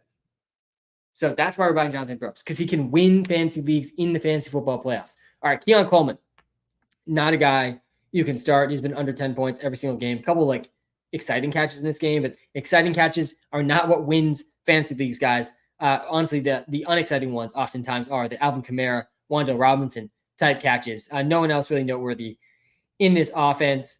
All right, that's the Bills-Ravens game. Let's go to this Jaguars-Texans game. I don't think we've talked about this one yet. Trevor Lawrence. I mean, just the fact alone that Trevor Lawrence, that we're hearing murmurs about Mac Jones. I mean, just astonishing stuff. Trevor Lawrence has been one of the worst quarterbacks in the NFL this season, under 15 fantasy points every single game. You look at the yards per attempt, he's at 6 yards per attempt. That ranks 28th in the NFL. Brutal stuff. The interesting thing here is Trevor Lawrence, he's actually been pretty aggressive. He's 3rd in air yards per attempt, 10.3 air yards per attempt for Trevor Lawrence. Like, that's pretty encouraging. He's pushing the ball down the field. The problem is he's been entirely inaccurate when he's pushing the ball down the field. Anthony Richardson style, when he's pushing the ball down the field. I still have some faith in Trevor Lawrence.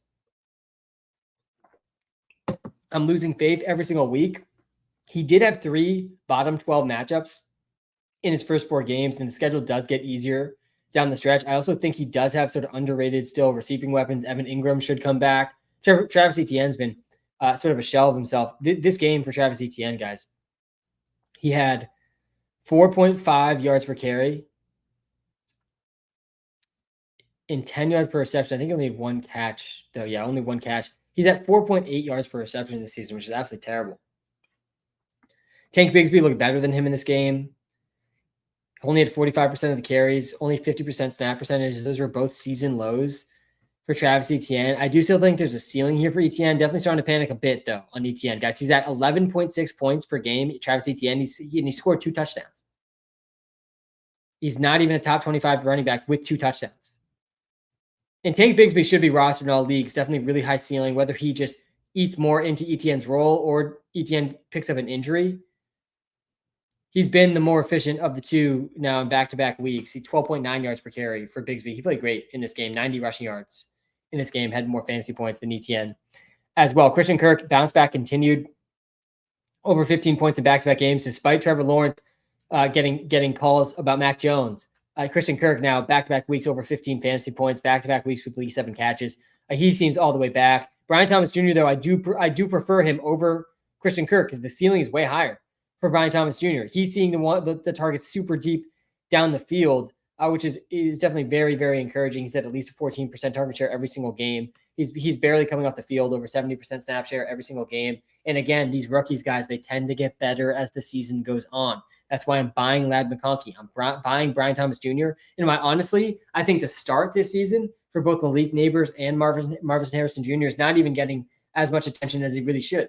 These guys also could get even better as the season goes on. It is very common to see that with rookie wide receivers. So yeah, definitely feeling good about Brian Thomas Jr. in this role. And again, do think Trevor Lawrence has a decent chance to turn around, at least for these pass catchers. I don't think he's going to be the most relevant guy for fantasy. The other side of this game, Gabe Davis, by the way, he's not really worth a roster spot at this point. The Texans.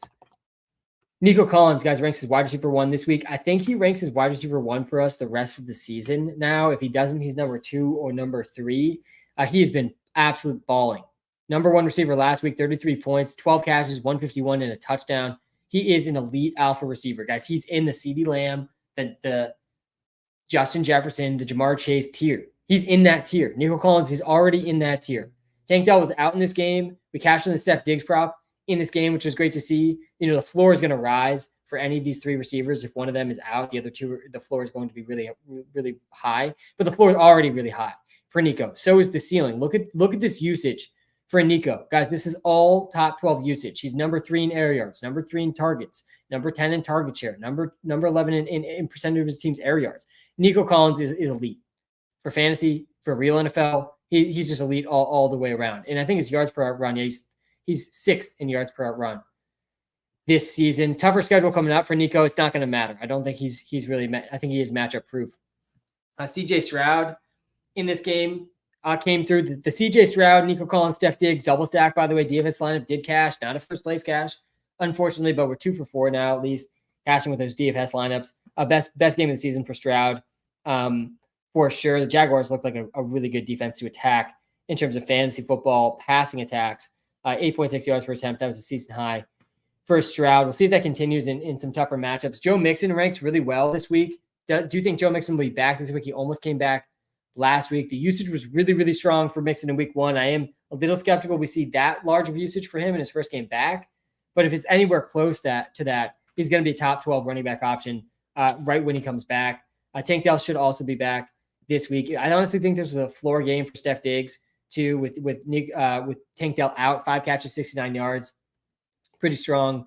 23% target share though for Steph Diggs.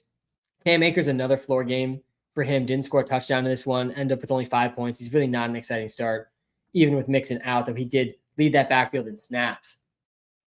Other next game, we talked Jaguars, Texans, we talked Steelers, Colts, we talked Eagles, Bucks, we talked Broncos, Jets. Oh, let's get to this Commanders Cardinals game, man. I mean, Kyler's just disappointed me a ton in back-to-back weeks now. I really don't know how to explain this game away for Kyler Murray. This was arguably the best matchup for quarterbacks, heading into the week. Stroud for Daniels. Yeah, definitely Jayden Daniels. Do I switch Lamar for Jayden Daniels? So we're about to get to Jayden Daniels. Let's talk about Kyler Murray first. Let me rant about Kyler first. Then we'll get to the Commanders side of the ball, and we'll rant about how good Jayden Daniels is. But yeah, really just disappointing game here all around. First of all, really shocking. Only 22 pass attempts for the Cardinals in a game where the Arizona Cardinals got crushed 42-14 against one of the league's worst, maybe the worst secondary in the NFL. You only throw the ball 22 times. I mean, really shocking play calling there for the Arizona Cardinals. Kyler Murray completes 73% of those attempts, but only 6.5 yards per attempt and an abysmal 5.3 air yards per attempt. Was not pushing the ball down the field at all. He also only ran the ball once for 3 rushing yards. He threw a passing touchdown to save his fantasy day a little bit. But yeah, this was a really, really rough outcome for Kyler that makes me really wonder what his floor is moving forward if he couldn't do it in this matchup. He's had one of the best schedules to open the season, and he only has one game over 20 points. I'm feeling a lot less bullish about Kyler after this game. I do wonder how much of this was just Cliff Kingsbury just kind of having solved Kyler Murray. That's what it felt like a little bit. But again, looking back at some of these numbers, how did they only throw the ball 22 times in this game? I do not understand that. I played Kyler in all my daily drafts. That did not go well.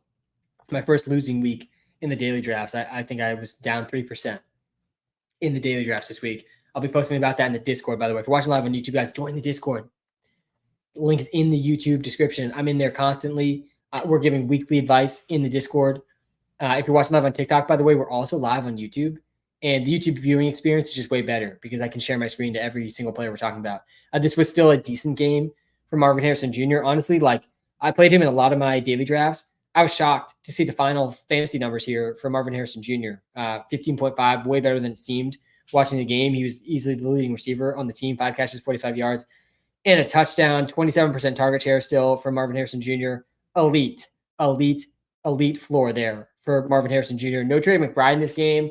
A big L for me this week with Elijah Higgins, though I will say, the usage in underlying numbers at least was there. Season high, career high, 68% snap percentage. Season high, career high, 73% route participation for Elijah Higgins. Season high, career high, 14% target share. For Elijah Higgins, they just only threw the ball 22 times, only 3 targets, didn't do enough with those, 2 catches, 12 yards.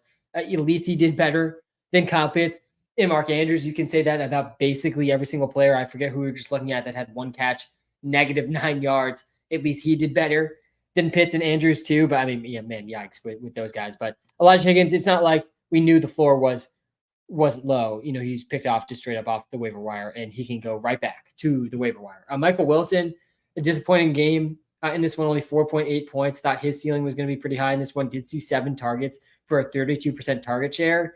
Didn't matter. 3 catches, 38 yards. The deep attempts were just not on for Kyler in this game. James Conner had a good one here. 18 fantasy points, 104 yards. They really were feeding the rock to Conner a lot in this game. 18 carries, almost as many carries for Conner as pass attempts for Kyler. Again, in a game they lost 42-14. I mean, just abysmal coaching in this one has me pretty concerned about the Cardinals offense. Kind of just in general, Kyler Murray specifically, though, moving forward, I'm just more skeptical of now. On the other side of this game, the Washington Commanders, guys, Jayden Daniels, he's a top 3 quarterback rest of season, and he's not number 3, and he might not be number 2. I think Jayden Daniels might be the best quarterback moving forward for the rest of the season. He has looked amazing, and sure, he's had some pretty good matchups. This is going to be the true test for Jayden Daniels. He's had 4 good matchups, 2 very good matchups. He's smashed in all of these games except for 1. And really against the Giants, he just didn't throw a touchdown against the Giants. But otherwise, he played great and had plenty of rushing yards too. He's got the rushing. Guys, this is part of the reason I outlined Jayden Daniels in the WalterPicks app as a clear late-round quarterback draft target. Part of the reason the late-round quarterback strategy was good this season was because of Jayden Daniels. Because if you went into a lab and you built a quarterback for fantasy football, what would come out is Jayden Daniels and Anthony Richardson's body. That would be what would come out if you went into a lab and tried to build a quarterback for fantasy. And so he might not have Anthony Richardson's body, but like in a lot of ways, I actually think the way he's been used in the red zone as a rusher has been better than Anthony Richardson because he's scoring touchdowns without taking hits. He's had at least 2 red zone carries in every single game this season. He leads all quarterbacks in rushing touchdowns. He's averaging a rushing touchdown per game. He has the 2nd most rushing yards among quarterbacks in the NFL, only behind Lamar Jackson with 55 rushing yards. He looks like a Lamar Jackson type of runner. I'm not going to say he's a Lamar Jackson runner, 1-to-1. Lamar Jackson's the best rushing quarterback of all time. We're not going to put Jayden Daniels in that category anytime soon, but he looks like a Lamar Jackson type of runner. The way his rushing style is going. And he has the deep passing accuracy. He's been the most accurate quarterback in the first 4 games of any NFL season, not just rookies, guys. Just in general, there's not been a more accurate quarterback than Jayden Daniels to start an NFL season. Highest completion percentage in NFL history, not just rookies, through 4 games for Jayden Daniels. Yeah, there's a real argument to make him QB1 rest of the season. I think we have him as QB1 rest of the season in the WalterPicks app right now. He's going to be a top 5 quarterback rest of the season for sure. All right, Brian Robinson Jr., a great game from him. The Cardinals are definitely defense to play running backs against. No Austin Eckler, lock and load Brian Thomas Jr. He went over 20 points despite Jeremy McNichols scoring 2 touchdowns and having a huge day. Brian Robinson Jr. still balled out. Terry McLaurin clearly benefiting from the Jayden Daniels breakout. Back-to-back games are 18 points. He has a really tough schedule coming up for receivers, but it might not matter if Jayden Daniels is going to play this well. And the Commanders' defense, too, I do still think is really bad. It didn't really come out in this game, but this is going to create some great fantasy environments for this offense with a bad defense and an offense that has been really, really efficient. All right, on the other side, we already talked about the Cardinals, talked about the Commanders. There's really not a quarterback you're gonna say to me that I'm gonna say, yeah, I really prefer that guy over Jayden Daniels rest of the season. Like just talking through the quarterbacks, Lamar versus Daniels. I think Lamar's probably a little safer But I think I probably lean Daniels. Josh Allen versus Daniels. Again, Allen probably a little safer. I think I probably lean Daniels there. I mean, this week, I think I would play Daniels over Lamar and over Josh Allen. I think, honestly, Lamar and Daniels, pretty close. I want to think about this one more. I do think the matchup here is better for Lamar. Kind of a scary matchup against the Browns, but I think Daniels is as high of a floor as you can kind of get with the rushing and passing production in one. Jordan Love looked great, too, in his first game back. I think we still need to get to that Packers-Vikings game. All right, we got Packers-Vikings. We got Rams-Bears. We got Pats-49ers. And then we got the 2 games from last night. All right, so let's go in order here. Let's go with Packers-Vikings first.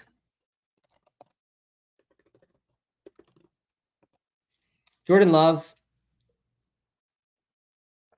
We had a bogus report for this game that Malik Willis was going to play some snaps. That just wasn't true. Didn't play a single snap in this game. Jordan Love's only played 2 games, so small sample size here, but he's number 1 in fantasy points per game.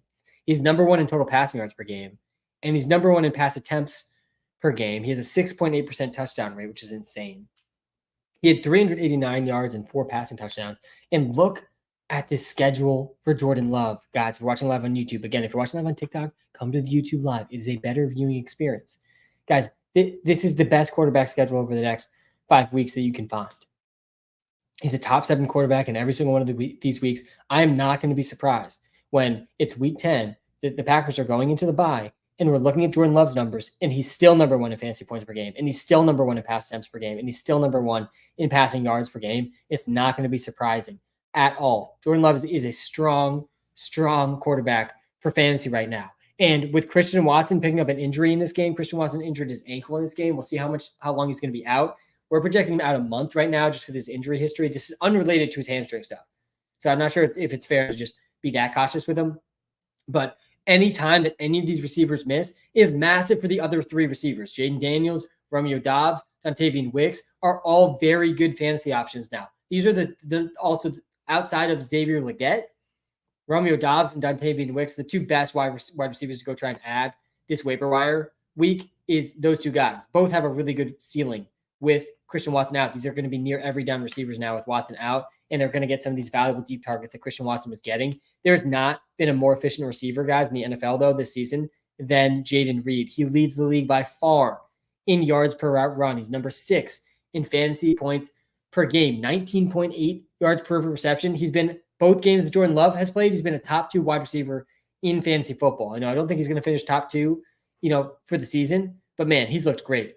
Absolutely great. And they were getting the ball too, rushing when Jordan Love was out. Jayden Reed ranks as wide receiver 9 this week with Jordan Love back in the lineup. Josh Jacobs has continued to be a little disappointing this season. He still has not scored a touchdown. They said it on the broadcast. Josh Jacobs has never scored a receiving touchdown in his entire career. How is that possible? He has north of 200 total receptions, has never scored a receiving touchdown. Really wild stuff. I still am buying Josh Jacobs, though, if we're being honest. I'm in on this offense. Overall, I do think that the usage is only going to improve for Jacobs, and I also think the receiving role is pretty intriguing for Jacobs. 4 catches, 27 yards. Emmanuel Wilson continues to eat into his workload. The underlying workload has been pretty sketchy, honestly, under 50% rush share in back-to-back weeks now. I still am willing to just buy the talent of Josh Jacobs, buy into his offense at a point where he hasn't scored a single touchdown. Part of the whole reason to be in on Josh Jacobs this fantasy season was the touchdown ceiling on a good offense. Love has missed 2 games. He's had a ton of yards, but no touchdowns. Just gotten a little unlucky. I do think he leads the NFL in yards without a touchdown at the running back position. I'm willing to buy into that. I think the touchdowns will come for Jacobs. I'm personally buying Josh Jacobs in fantasy football right now, especially when you consider because of the receiving role and the rushing production in 3 of these 4 games. He still has gone over 10 points in 3 or 4 games, Josh Jacobs. Again, without a touchdown. He's 1 touchdown away now in all of these games from being a top 12 running back in fantasy in any of these given weeks. And I think he's going to have some multiple touchdown games too. And Emmanuel Wilson's been a bit underrated of how productive he's been and the role he has, but he's still not Josh Jacobs. I still think Josh Jacobs is far ahead of him in the Packers' minds. So yeah, I'm buying Josh Jacobs. I think just that's really more vibes-based and touchdown-based too. than the usage base for Jacobs, but I do believe in Jacobs the rest of the season. And then Tucker Kraft, another big takeaway of this game, one of the best tight end ads of the week for sure. Tucker Kraft, a really good tight end schedule coming up. He really is just taking this role right from Luke Musgrave. This was perceived as like a 2 tight end role before the season. It's not a 2 tight end role. It's Tucker Kraft's role, and Luke Musgrave is just really the second tight end on the team. 86% snap percentage for Tucker Kraft. His third straight game over 15% of the targets for Tucker Kraft, 2 of those games without Jordan Love. But that's almost more encouraging. Like the first game Jordan Love's back, tight end 1 for Tucker Kraft. I think depending on your settings, it was Taysom Hill being tight end 1. But nonetheless, Tucker Kraft, a better start, I think, this week than Kyle Pitts, a better start, I think, this week than Mark Andrews, for example. I think he's a really good ad. He ranks as tight end 9 this week in our projections. The Vikings win this game, though, and Sam Darnold's just absolutely balling. Super impressive stuff from Sam Darnold this season. Let me pull this up here.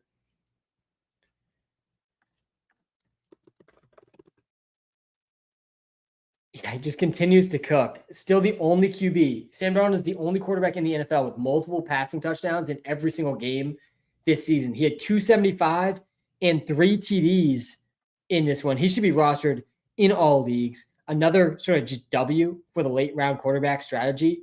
This season, Sam Darnold, you could just plug and play as a top 10 quarterback option the last 3 weeks. He's got a great schedule the rest of the season. Really not a single scary matchup the rest of the season here for Sam Darnold. He should be rostered in every single league. He ranks this week as QB 14. He's like a back-end QB 1 really every single week. He's playing fantastic. Aaron Jones also played great in this one. 4.2 yards per carry on 22 carries, plus 4 catches for 46 yards. No touchdowns. Still finished as a top 16 running back with 18 points. He's now been at least 17 PPR points in 3 of his 4 games. Do I pick up Baker or Fields or Darnold to play over Mahomes? Yeah, it's Fields. It's Fields this week, for sure. It's Fields. Really good matchup for Fields this week, for sure. I think I probably would play Fields over Burrow. Let's actually see. Yeah, we got Burrow 1 spot ahead of Fields. I play Burrow, Love, Allen, Jackson, Daniels over Fields. Then it's Fields. I'm playing Fields over Kyler, over Stroud, over Mahomes. I'm playing Fields over a lot of people. Also for the Vikings, Jordan Addison, clear wide receiver 2 again, coming off the injury. He looked pretty good. He had 23 points in this game, 3 catches, 72 yards, and a touchdown. Also scored a rushing touchdown. Aaron Jones and Monty for CeeDee Lamb, I definitely would do that. Worried about Breece Hall? I'm really not fully panicked on Breece, no. He still has one of the best receiving roles in the NFL, as one of the best receiving backs in the NFL. All right, 15% target share for Addison, but an efficient day. Clearly the wide receiver 2 on the team, and he was out there only 66% of snaps. Still had a huge game. This did knock Jalen Naylor down into unstartable territory. Didn't score a touchdown for the 4th straight game. He's not going to be startable with Jordan Addison back. Justin Jefferson, the best and most talented receiver in the NFL, in my opinion. He has now scored a touchdown in every single game this season. The most consistent wide receiver in fantasy. Maybe Nico Collins in some ways has been a little bit more consistent, but not in the touchdown category. That's been Justin Jefferson. He ranks 4th in total points per game at the wide receiver position. All right, let's go to the next game. Let's go quickly through the Patriots. There's really not too many takeaways here for the Patriots, other than they have, I think, and there's a lot of bad ones, guys, but I think Jacoby Brissett is the worst starting quarterback in the NFL. 5.6 yards per attempt. He was sacked 6 times. 5.2 yards per attempt. He's been under 5.5 yards per attempt in every single game. This is 30th in the NFL. This is Bryce Young type stuff here from Jacoby Brissett. He also was sacked 6 times in this game, threw his first interception, and he had 2 turnovers in this one. First 2 turnovers of the season for Jacoby Brissett. I think he's the worst starting quarterback in the NFL. Ramondre Stevenson. I am pretty panicked on Ramondre Stevenson. I was nervous about Ramondre Stevenson before the season. He was also on my do not draft list because he is also a touchdown dependent running back on one of the worst offenses in the NFL, behind one of the worst offensive lines in the NFL, and it's starting to show up. And he also has fumbled a lot, which is not good for increasing his playing time. He has back-to-back games with a fumble. I actually think it was his 3rd straight game with a fumble. One of those, I think they recovered, and the other 2 they lost. 8.2 points because he had 4 catches in this one, but 3.3 yards per carry. He's been under 4 yards per carry now in 3 straight games. He's been outplayed by Antonio Gibson in multiple games. I don't think Antonio Gibson outplayed him in this one, but man, tough to be very bullish on Ramondre right now. If anything, I would be trying to sell if I could. I'm not buying Ramondre Stevenson. I do not think it's very realistic to think Ramondre Stevenson can win you fantasy leagues. The Patriots are going to be out of contention. They have a bottom 3 offensive line. If Drake May plays, maybe that raises the ceiling like a little bit, but I'm pretty skeptical on Ramondre. None of these receivers are startable, by the way. And Kendrick Bourne is probably practicing this week. He could be back as soon as this week. Jalen Polk is the only receiver that you could possibly roster in fantasy right now, and even he, I'm not sure, is worth a roster spot in fantasy football, with Kendrick Bourne throwing a wrench into the receiver room for the Pats. Hunter Henry, second most routes on the team. He was outproduced by Austin Hooper. Really not firmly on the fantasy radar. There's plenty of waiver wire tight ends I think I'd prefer over Hunter Henry at this point. JaMychal Hasty also, he ran better than Mondre. JaMychal Hasty. Didn't even know he was on the Pats. I'm a Pats fan. Gibson was bad on the ground on this one too. All right, the 49ers. I think this was a revenge game for JaMychal Hasty. 49ers. Juwan Jennings, 4th of the team in routes, not startable. Juwan Jennings ended up having an okay fantasy game, not startable. We were right about this on the Sunday morning live. I stuck true to my guns on the philosophy here. He ended up being okay with 12 fantasy points, but guys, he only had 3 catches. And the target share obviously dipped. 23% target share was much more than I honestly would have expected. But the snap percentage, 57% snap percentage. Guys, he's firmly behind Debo, firmly behind Ayuk, firmly behind Kittle, and he's firmly behind Jordan Mason in this offense too. Just not a guy that you really want to start in fantasy as the 4th option in his own offense. Debo Samuel back for the first time. He only had 10 points in this game. Did play an encouraging 76% of the snaps, though. Definitely feel good about starting him moving forward. And Ayuka, the Bazooka, another game under 10 points. I'm still buying Brandon Ayuk, to be clear, because he's still playing at full steam. Still seeing over a 19% target share in this game. But again, the snap percentage is the real thing I'm buying here. Similar to T. Higgins. Ayuk and T. Higgins, they're out there running their full allotment of snaps. We know what types of receivers they are. This is not their first year in the league. We know what types of offenses they're in. I'm buying T. Higgins and Ayuk. Neither of them have scored a touchdown yet this season. That will change, and that will change the perception of these players as well. George Kittle, I think, had arguably the best catch of the season. Honestly, there have been some good catches. But this touchdown catch from George Kittle, it was in triple coverage. Go and watch this catch if you haven't watched this catch yet. Touchdown obviously was massive here for him in the tight end landscape that we live in. He was tight end 4. You score a touchdown, top 5 tight end. That's how it works in fantasy football these days. He played 94% of the snaps. He seemed all the way back, which was good to see for Kittle. Definitely a must start. Moving forward, he ranks as top 6 tight end this week. Debo and Kittle should be started moving forward. All right, let's go to the Rams-Bears. I think this is the last game to talk through before the last 2 games from last night. Kyren Williams, he's a top 5 running back for fantasy, continues to be a top 5 running back. Usage has been incredibly, incredibly strong for Kyren Williams. He scored now a touchdown in every single game. I think he's right up there. Yeah, he's right up there, tied with Derrick Henry for the most touchdowns, despite this offense being completely dysfunctional, despite this offensive line being absolutely atrocious. Kyren Williams just continues to produce one of the best workloads in the NFL. He leads the NFL in snap percentage this season. He has the highest rush share in the entire NFL, and he's seeing targets, and he's seeing red zone work.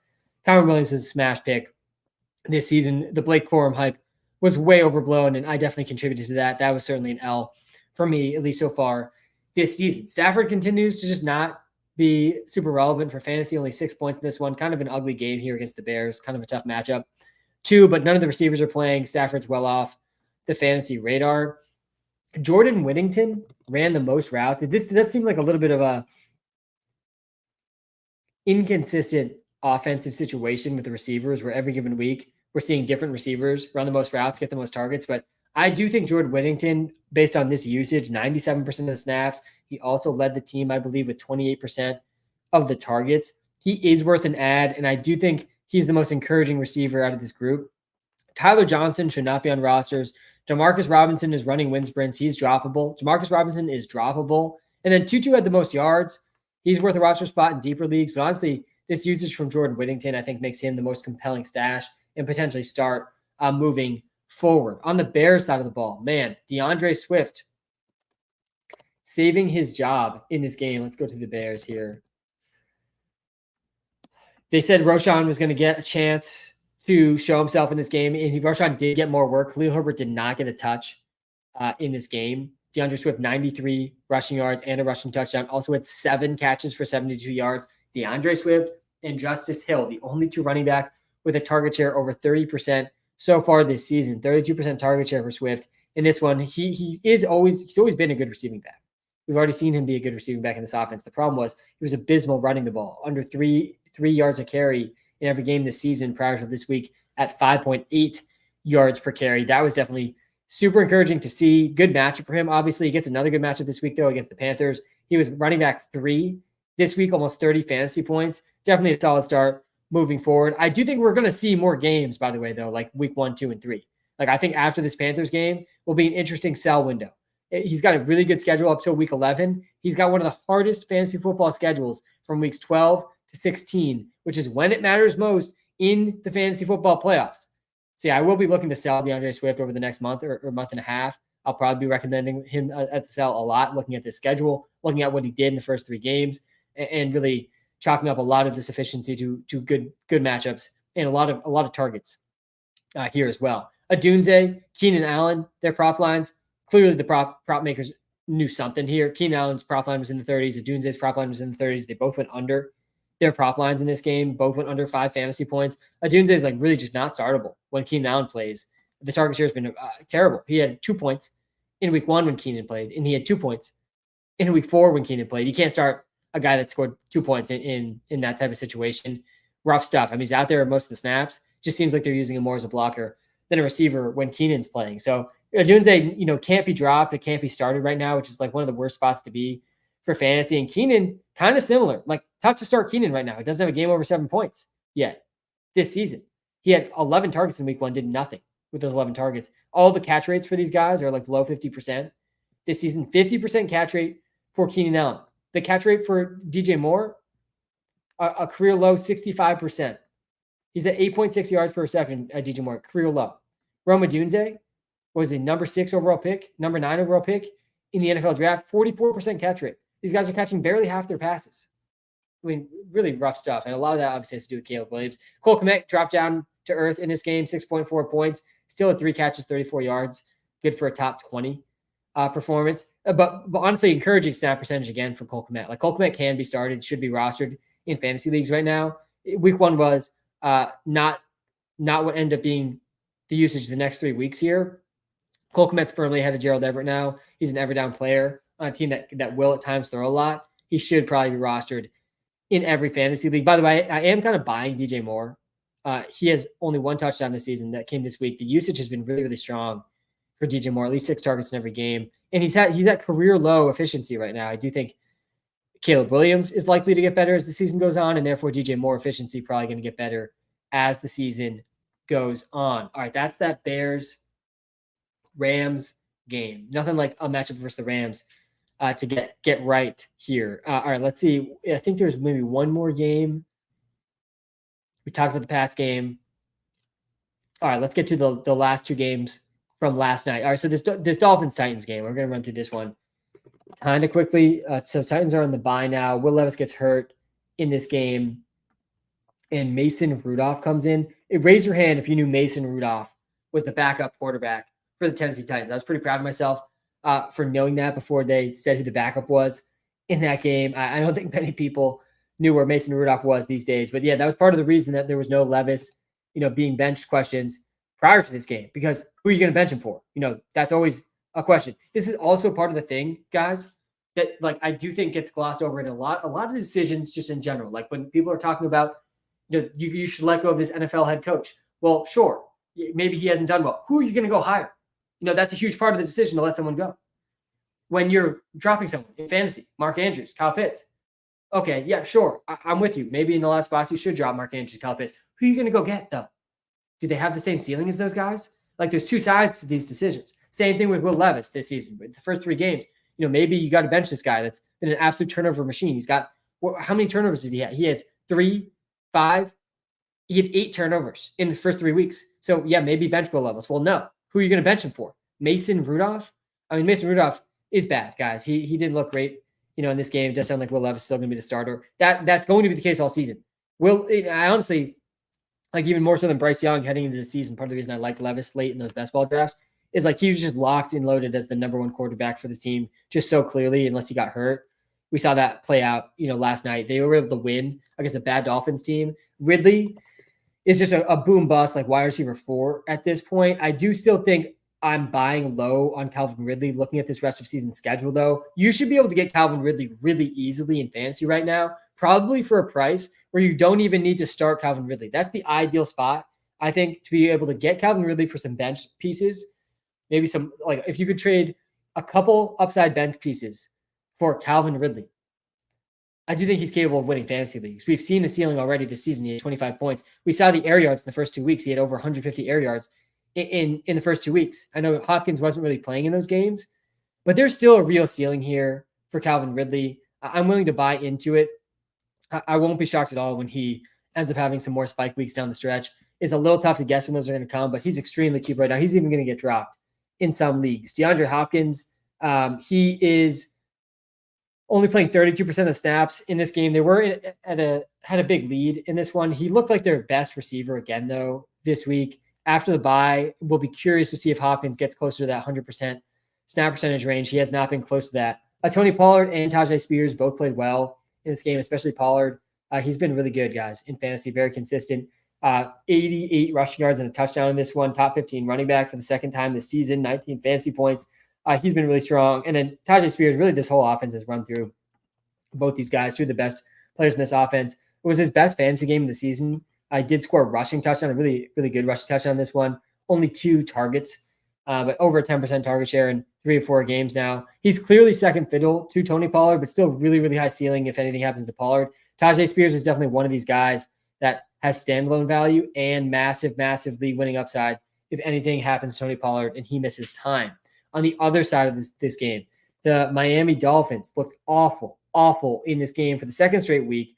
They looked terrible. Tyler Huntley, I do think, looked a little bit better than Skylar Thompson, but not by much, man. I don't know how you overthrow Tyreek Hill, one of the fastest humans on earth, but he managed to do it after underthrowing him. Tyreek Hill, furious on the sidelines. I am still buying Tyreek Hill, by the way. This was another floor game for Tyreek. It's not like these floor games are 0 points, guys.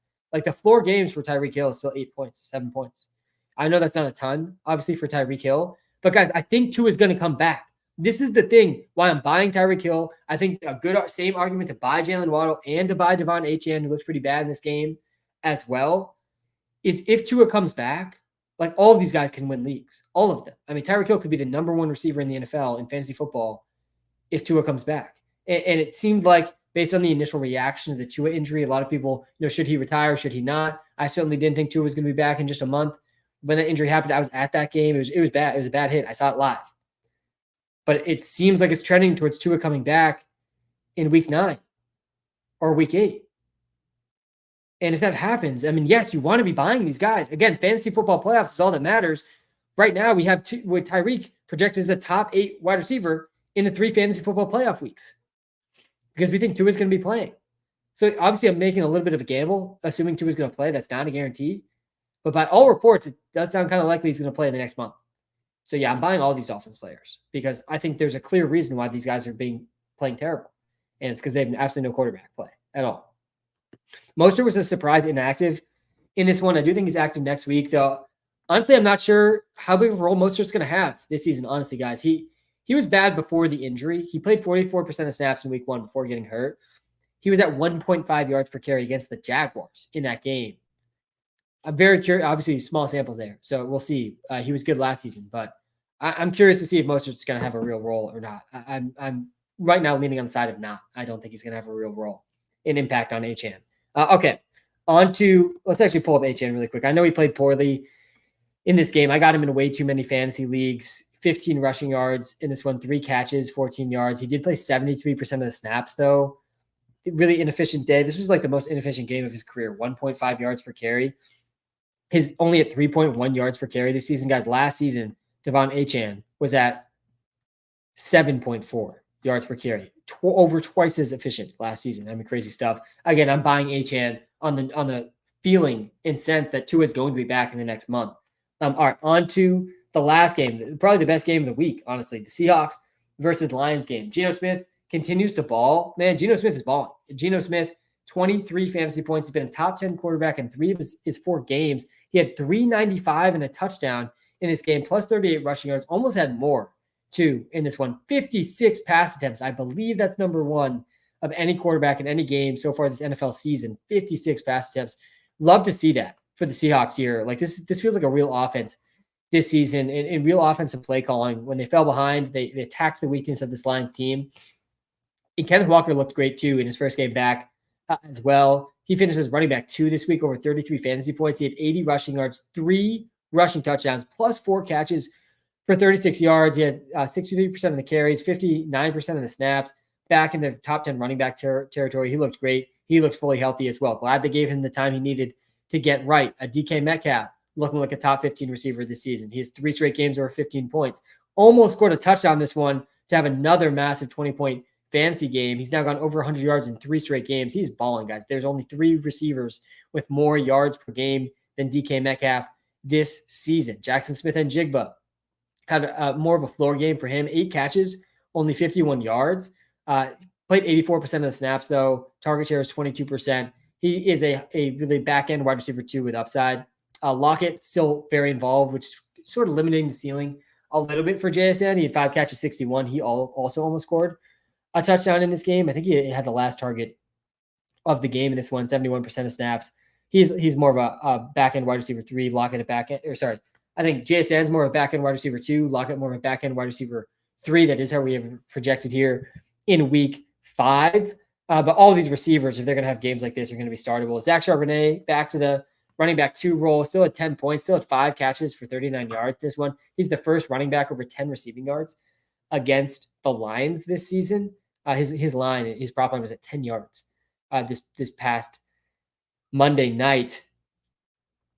But yeah, he's really just a handcuff. Again, he went from being a top 12 running back in fantasy with Kenneth Walker out to just being a handcuff that you can't really start in fantasy. And then last but certainly not least, the Detroit Lions looked amazing in this one. I was pretty bullish on Montgomery and on Gibbs heading into this game because of all the injuries on the defensive line for the Seahawks. And yeah, that ended up coming to fruition. 15 points for David Montgomery, only 40 rushing yards, but had a rushing touchdown. Also had 40 receiving yards on his 1 catch. Probably the best play of the season. Like that might have been the most impressive game of the season. 2 incredibly impressive plays in this game. Kenneth Walker flipping like twice over a defender out of a tackle somehow. And then David Montgomery, that catch and run was probably the best play, honestly, of the season after the catch. But Jahmyr Gibbs, even bigger day for Gibbs than David Montgomery in this one. He had 20 fantasy points. He's been a top 15 running back now all 4 weeks. So a lot of people like freaking out, tweaking out, panicking on Jahmyr Gibbs because David Montgomery is also there, which was not surprising. I don't know why that is super shocking to everyone. And it really hasn't mattered for Gibbs in fantasy. Like, sure, we haven't seen the game over 20 points. We also haven't seen the game under 15 points, guys. This is the elite running back stuff here. Top 15 running back every single week. I'll take that consistency all day long. The receiving role was pretty disappointing this week again, though. 0 targets for Gibbs in the last 2 games is pretty shocking. He's got less targets than Montgomery. Do expect that to change a decent amount moving forward. They got a pretty good schedule down the stretch here as well. But yeah, good game for Gibbs. Amon-Ra St. Brown continued to ball as well. That was nothing surprising. He's been a top 12 receiver now all 3 of the last 3 weeks. After a bad week 1, he scored another touchdown in this game. 6 catches, 45 yards for another game over a 30% target share. Jameson Williams, like I wonder if this is a sell window for Waymo Jamo because he has 3 catches in his last 2 games, but he scored a huge touchdown. 1 catch, 80 yards. Sorry, 2 catches, 80 yards, and a touchdown. I think it was like a 70-yard touchdown that he had. Ends the game with 16 fantasy points, but only 2 catches. He was out there almost every single snap. Season high snap percentage. That was encouraging. But season low target share with only 11% target share. I mean, they were leaning on the run a lot in this game. So I'm hesitant to call Jamo a sell, but just based on this usage, I mean, he's going to be a boom bust guy. I mean, from the first 2 weeks to the last 2 weeks, much different here. For Jameson Williams, Kareem Hunt or Jonathan Brooks. I'm going Jonathan Brooks for the season pretty easily there. All right, let's go to Sam Laporta really quick before we get to some of the comments now. Top 12 tight end performance, second one of the season for him. No touchdowns yet for Laporta. I'm buying Sam Laporta, guys. I mean, he first game back, he played 89% of the snaps. I mean, not first game back. He was questionable in this game, ended up playing through an ankle injury, 21% target share. That was his highest of the season. I really think we're seeing the floor for Laporta through this first month of the season. No touchdowns yet. This would have been by far his worst stretch of the season as a rookie.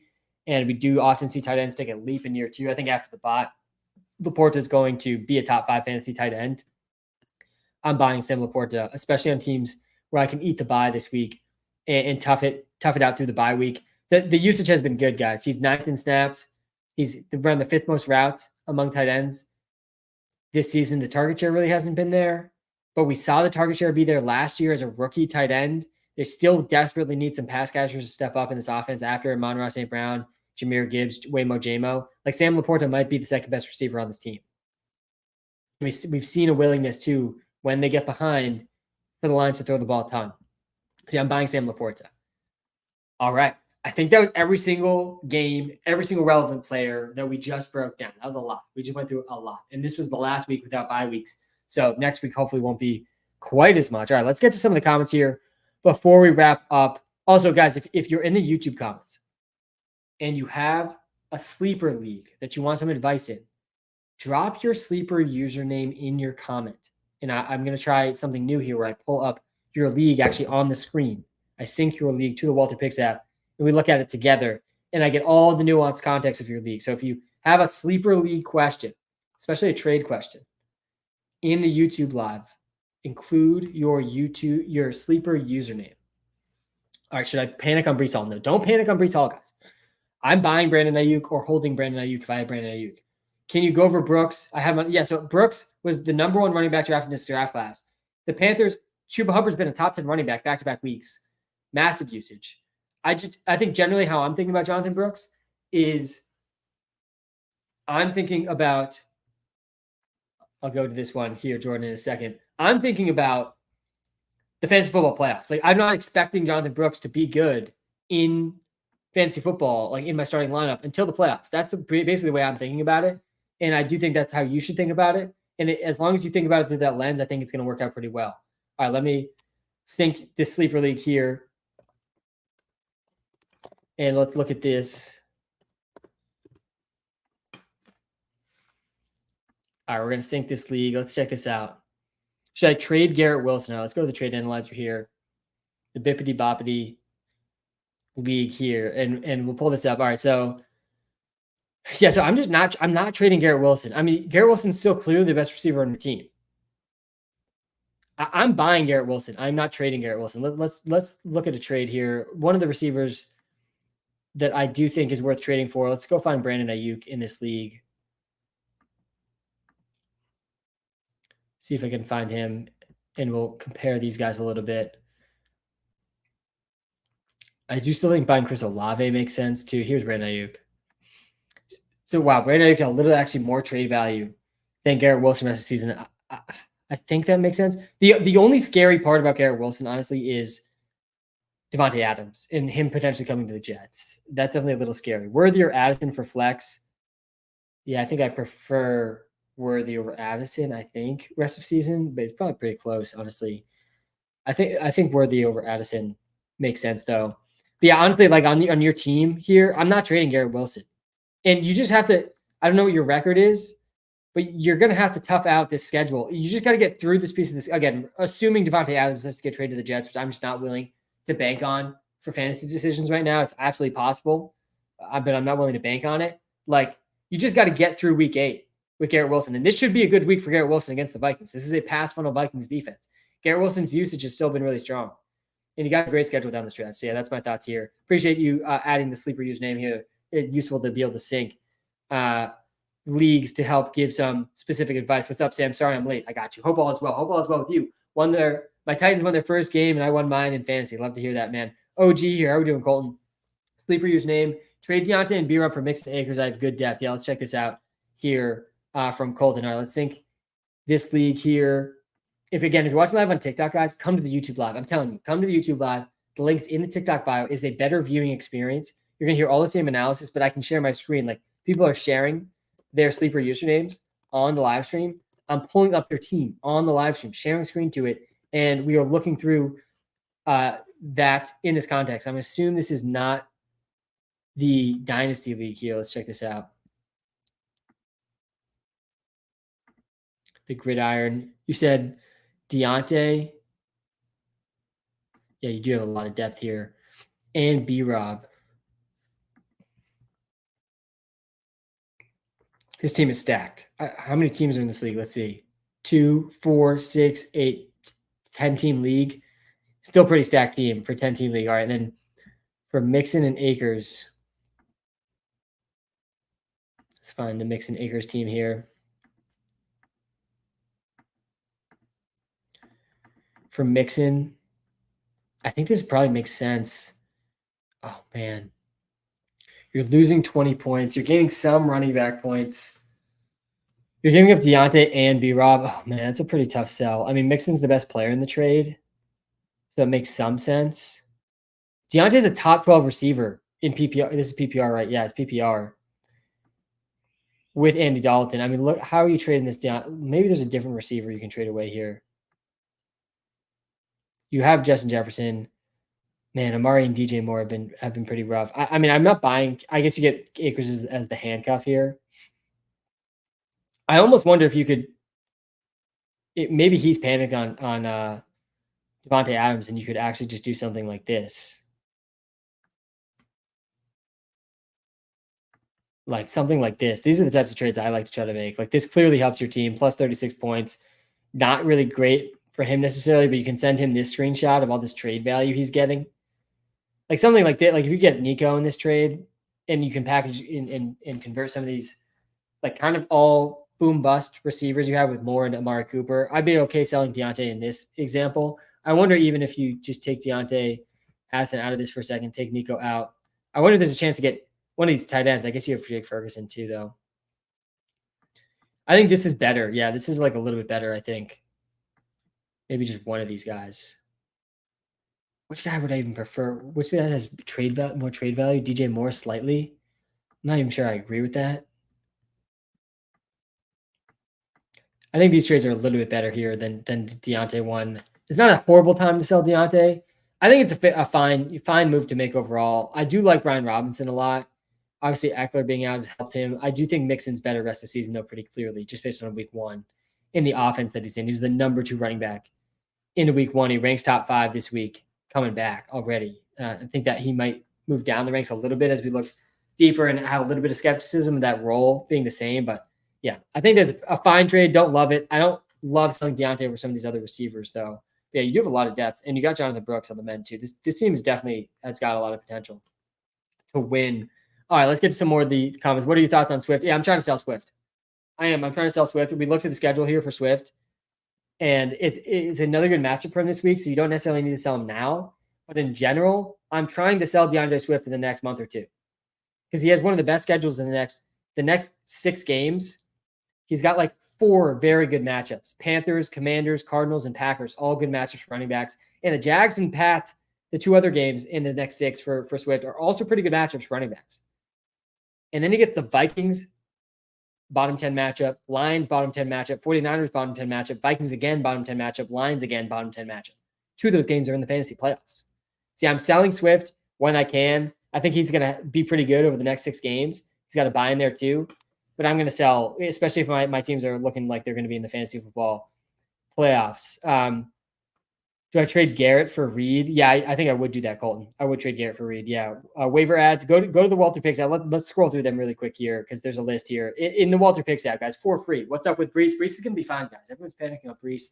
I think that honestly, the amount of comments I've seen about Brees Hall on this live stream make me think you got to go trade for Brees Hall like right now while you still can, because if people are really this panicked on Brees, and sure, he might lose some goal line work, that's not really what you drafted Brees Hall for. You drafted him for the insane receiving role that he has, which he still has. The receiving role is still there for Brees Hall. Tons of transactions this week. Romeo Doubs, I think a great ad. Eric All, interesting at tight end. I do want to trade for let me take this off so we stop seeing some of these team names. Romeo Doubs, I do think is solid. I do prefer Wicks over Doubs. I think Doubs is more the floor play. Wicks is more the ceiling play. Xavier Legette is, I think, the second best receiver ad off the waiver wire this week after Dontavian Wicks. I would rank them Wicks, Legette, then Doubs off the waiver wire. I think Demarcus Robinson's worth a drop. Tucker Kraft, definitely worth an ad at tight end. This is the 5th straight week we've talked about Bucky Irving being an ad. He should not be available in any leagues anymore. Chuba Hubbard, decent time to sell him now that we're nearing a Jonathan Brooks return. Trey Sermon is the running back ad of the week. Definitely a decent ad. I've got to add some fab recommendations to these. But yeah, I do think Trey Sermon's an ad. Probably the top running back ad. If you just need a running back for this week, JT's unlikely to play this week. Kareem Hunt's the Chiefs running back you want, but I'm really not bullish on any of these Chiefs running backs in a three-way committee. Carson Steele is droppable. Justin Fields is a guy worth trading for if you need a quarterback. Chris Olave is still a guy that I'm trying to buy. Brian Thomas Jr., a pretty good trade for as well. Really high ceiling. I do think Trevor Lawrence will play better the rest of the season than he has so far. He's been horrible, though, so far, so that's really not saying that much. Darnell Mooney worth an ad. Jordan Whittington, I think, is the Rams receiver that you want as well. And yeah, Mark Andrews is droppable in a lot of leagues. What should I do with CMC in Dynasty? Sleeper, if interested, I'm 1 in 3. Yeah, Napoleon, let's pull this up. And thanks for sending the sleeper ID here so we can pull up your league and we can all look at it together. This does help give the full context of the league. All right, let's look this up. Go to my team here. How many teams? 10-team league. You have McCaffrey. You're 1 in 3. This is probably not a winning team in a 10-team league. You have Kupp and McCaffrey. So like my biggest piece of advice for fantasy dynasty leagues, you should always be in win now mode or tank mode. And it's really tough sometimes to go into tank mode, especially kind of early in the season. Tank mode is not as fun as win now mode. It just isn't. You're accepting you didn't win this season. That's what tank mode is. But I don't think what picks you have in this view. I do think we should add that to the dynasty view here, but like you should be tanking.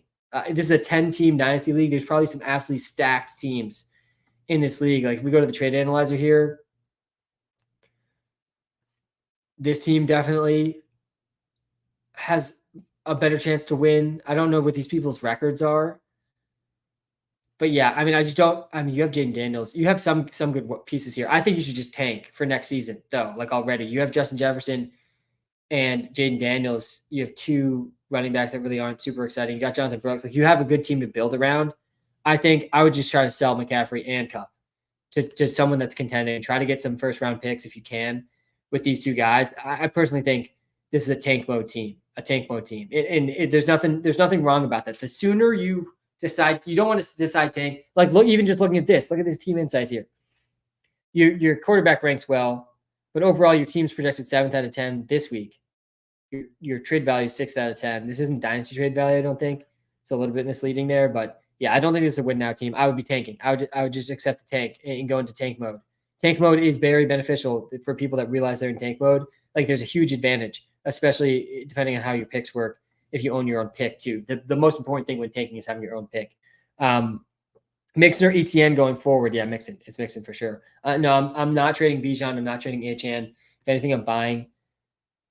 I'm buying those guys, and yeah, there's a decent amount of good, I think, tank targets. I think Bucky Irving is a good tank target. I think Jalen McMillan is a good tank target. How likely is it that both Chris Godwin and Mike Evans are still kicking on the Bucks next season? I don't think it's super likely. I think Jermaine Burton, also a pretty good tank target. No value really this season, but will T. Higgins and Jamar Chase both be on the Bengals next season? Almost no chance, I don't think, for T. Higgins. I think that's pretty big potentially for Jermaine Burton. He shouldn't be too hard to get at this point. So yeah, I do like him a decent amount as well. And then also JJ McCarthy, I feel like also is kind of an underrated kind of winner of this season. Like clearly the Vikings are one of the best quarterback systems in the league. I don't think it's super likely that Darnold's back on the Vikings next season with the capital they invested into JJ McCarthy. Loving the app. Thanks, man. Is Mostert droppable? Was thinking to pick up Justice Hill. Saw him in the weekly ads. Currently have Kamara, Connor, and Spears. Yeah, this is a really interesting one. I did already touch on that Dolphins game, and definitely one thing I'm watching closely is Raheem Mostert right now, because I think one of the things that went a little under the radar in week 1 because he got hurt was how bad he played in week 1. Like we got to be real. He was bad. He had 1.5 yards per carry in week 1 on 9 carries. Sorry, 9 yards. He had 10 He had 6 carries, 1.5 yards per carry against the Jaguars, who have not looked like a good defense this season. It was a really small sample size, though. So, like, yeah, Mostert versus Justice Hill. If it's a PPR league, not that crazy. It's really not that crazy. I think it's a fine thing to do. Keaton Mitchell, though, also going to be back at some point, likely. Well, when are we projecting him back? There's been no news about Keaton Mitchell. Does kind of cap Justice Hill's ceiling down the stretch. We got Keaton Mitchell coming back in week 9 in about a month. I think he's probably going to steal a lot of Justice Hill's work. But the Dolphins, obviously not super exciting. I think it's a reasonable thing to do, especially in the short term. There could be some weeks with the buys coming up for Kamara, Connor, Spears, where you actually can start Justice Hill. 4-0 trade for CMC. Yeah, so let's talk about the CMC stuff, because, I mean, it feels like there's news still coming out every week about Christian McCaffrey. Now it came out. Latest thing was he has Achilles tendonitis in both legs. I mean, you got to be kidding me. Like, how does this somehow keep getting worse? I feel like there's been several examples of this season where there was times, whether it's before the season or during the season, like, well, at least it can't get any worse. At least it cannot get any worse. And then somehow it gets worse. Bryce Young, the Panthers, it cannot get any worse from last season, and somehow it gets worse. Christian McCaffrey, out for the first month of the season. He's got Achilles tendonitis.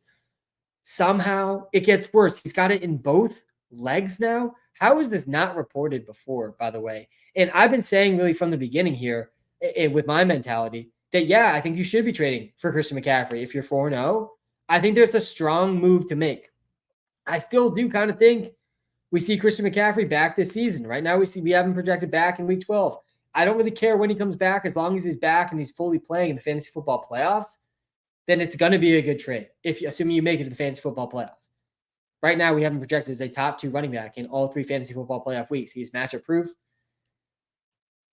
But, it's certainly a risk. And with how good Jordan Mason is playing, you do have to wonder, are we ever going to see the true Christian McCaffrey role again? Like, whether or not McCaffrey comes back, if he does come back, let's all agree he comes back for a second.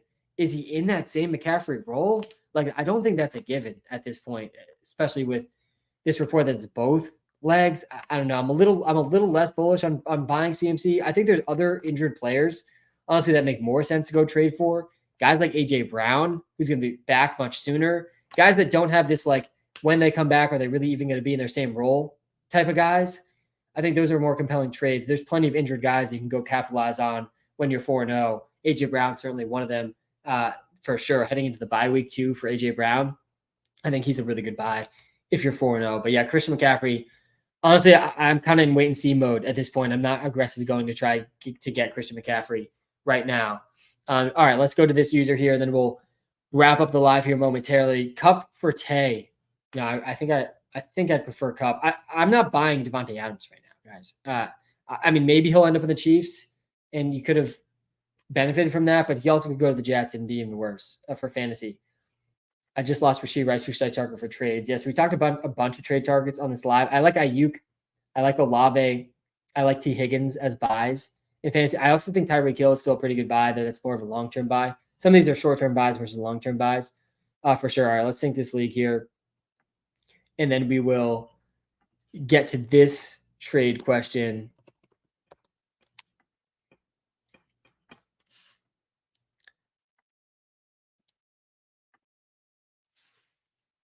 All right, so we got Daniels giving up a very good quarterback, DK, and Wilson and T. Oh, for Wilson and T. Let's see this. Let's go find T. Higgins here. I feel like there's a CD's nuts in every single league. Got to be one of the most common team names for sure. Here we go, Wilson and T. He's got Mahomes. And who's your other quarterback? Oh, you got Hurts, yeah. Minus 80 points. Wow. Metcalf, the bet. Wow. And Metcalf has been better than both these guys. You're getting 2 receivers, though. Wow, plus 116. I wonder if I switch this with Hurts. I wonder if Hurts is actually the guy to trade. A little bit better, but still not great here. And I care, by the way, like when I'm doing trades with the WalterPicks app, I care about this bottom section, like honestly a decent amount more than this top section. I don't think everyone uses it this way, Like, think that trade value is just this arbitrary thing about how much we think a player's going to be worth in future trades, which obviously means something and matters a little bit. But like, what actually matters is how good my team is and how many points my team can score. That's kind of what this bottom section is all about, specific to your team and your roster. And yeah, I guess you're really not upgrading a starting lineup spot here. I guess you have two. Is there 2 flex slots in this league? Yeah, there's 2 flex. So that does make some sense. But like, is T. Higgins even better than Josh Jacobs? Is Garrett Wilson even better than Josh Jacobs in your flex? Because Metcalf, I think, is better than T. Higgins and Garrett Wilson. You have pretty good depth on this team too. Honestly, I think I would be doing an opposite thing here if I was this team. I do like the idea of trading one of your quarterbacks away. You really don't need 2 quarterbacks in a single QB league. You have 2 top 5 quarterbacks on this team. Honestly, Jalen Hurts versus Jayden Daniels, which one to trade? I honestly, whichever one you can get more trade value for probably is the one to trade. Jalen Hurts, I do think will get better with his weapons returning. But I wonder, honestly, this is like a team. Go try to get AJ Brown on this team with Jalen Hurts. Let's see if we can look at the team with AJ Brown here. I don't think I would do that trade that we were just looking at. That was not great for your starting lineup. Like you're adding some depth, but you already have good depth. If you already have good depth, yeah. So this guy's got AJ Brown. Just looking at this guy's team, this guy can at bet he's best 2-2, right? He has AJ Brown. He has Calvin Ridley. He's been bad. Debo's been hurt. Xavier Worthy's been boom bust. Kamara's been good. So maybe he's doing okay with Kamara, but Dowdle's trash. Singletary's not been amazing. He's Josh Allen, so he's not going to be interested in Jayden Daniels. Let's see what the other running backs are. Not the easiest team to trade with here. Honestly, the tight end's fine. The quarterback's good. He kind of needs depth though. So what if you did something like this?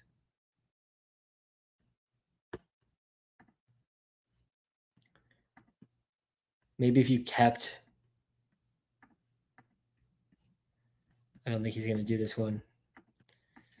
Tough team to trade with. I think you need to add a running back too. I mean, you do have, maybe this gets it done. He does kind of need running backs. Maybe this, honestly. There's something here. I think something along these lines. Maybe you don't even need to give up Cup. Let's switch out Cup here.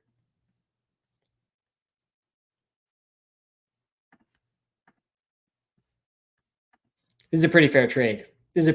Something like this, honestly, I think is maybe more to what go through. Maybe try to just mix in a McConkey. Even. I don't know if he'll go for that, but I think a trade like this makes more sense, personally. All right, guys, that is my time. Thank you so much for tuning in, guys. We will be back live Thursday night. I'll be posting weekly content this week, and then also be live Sunday morning, guys. Time is the most valuable thing we have. Thanks for spending some time with me tonight. I do appreciate it. Make sure you hit that subscribe button if you're watching live on YouTube. Hit that follow button if you're watching live on TikTok. Have a great night, guys. I'll be back super soon.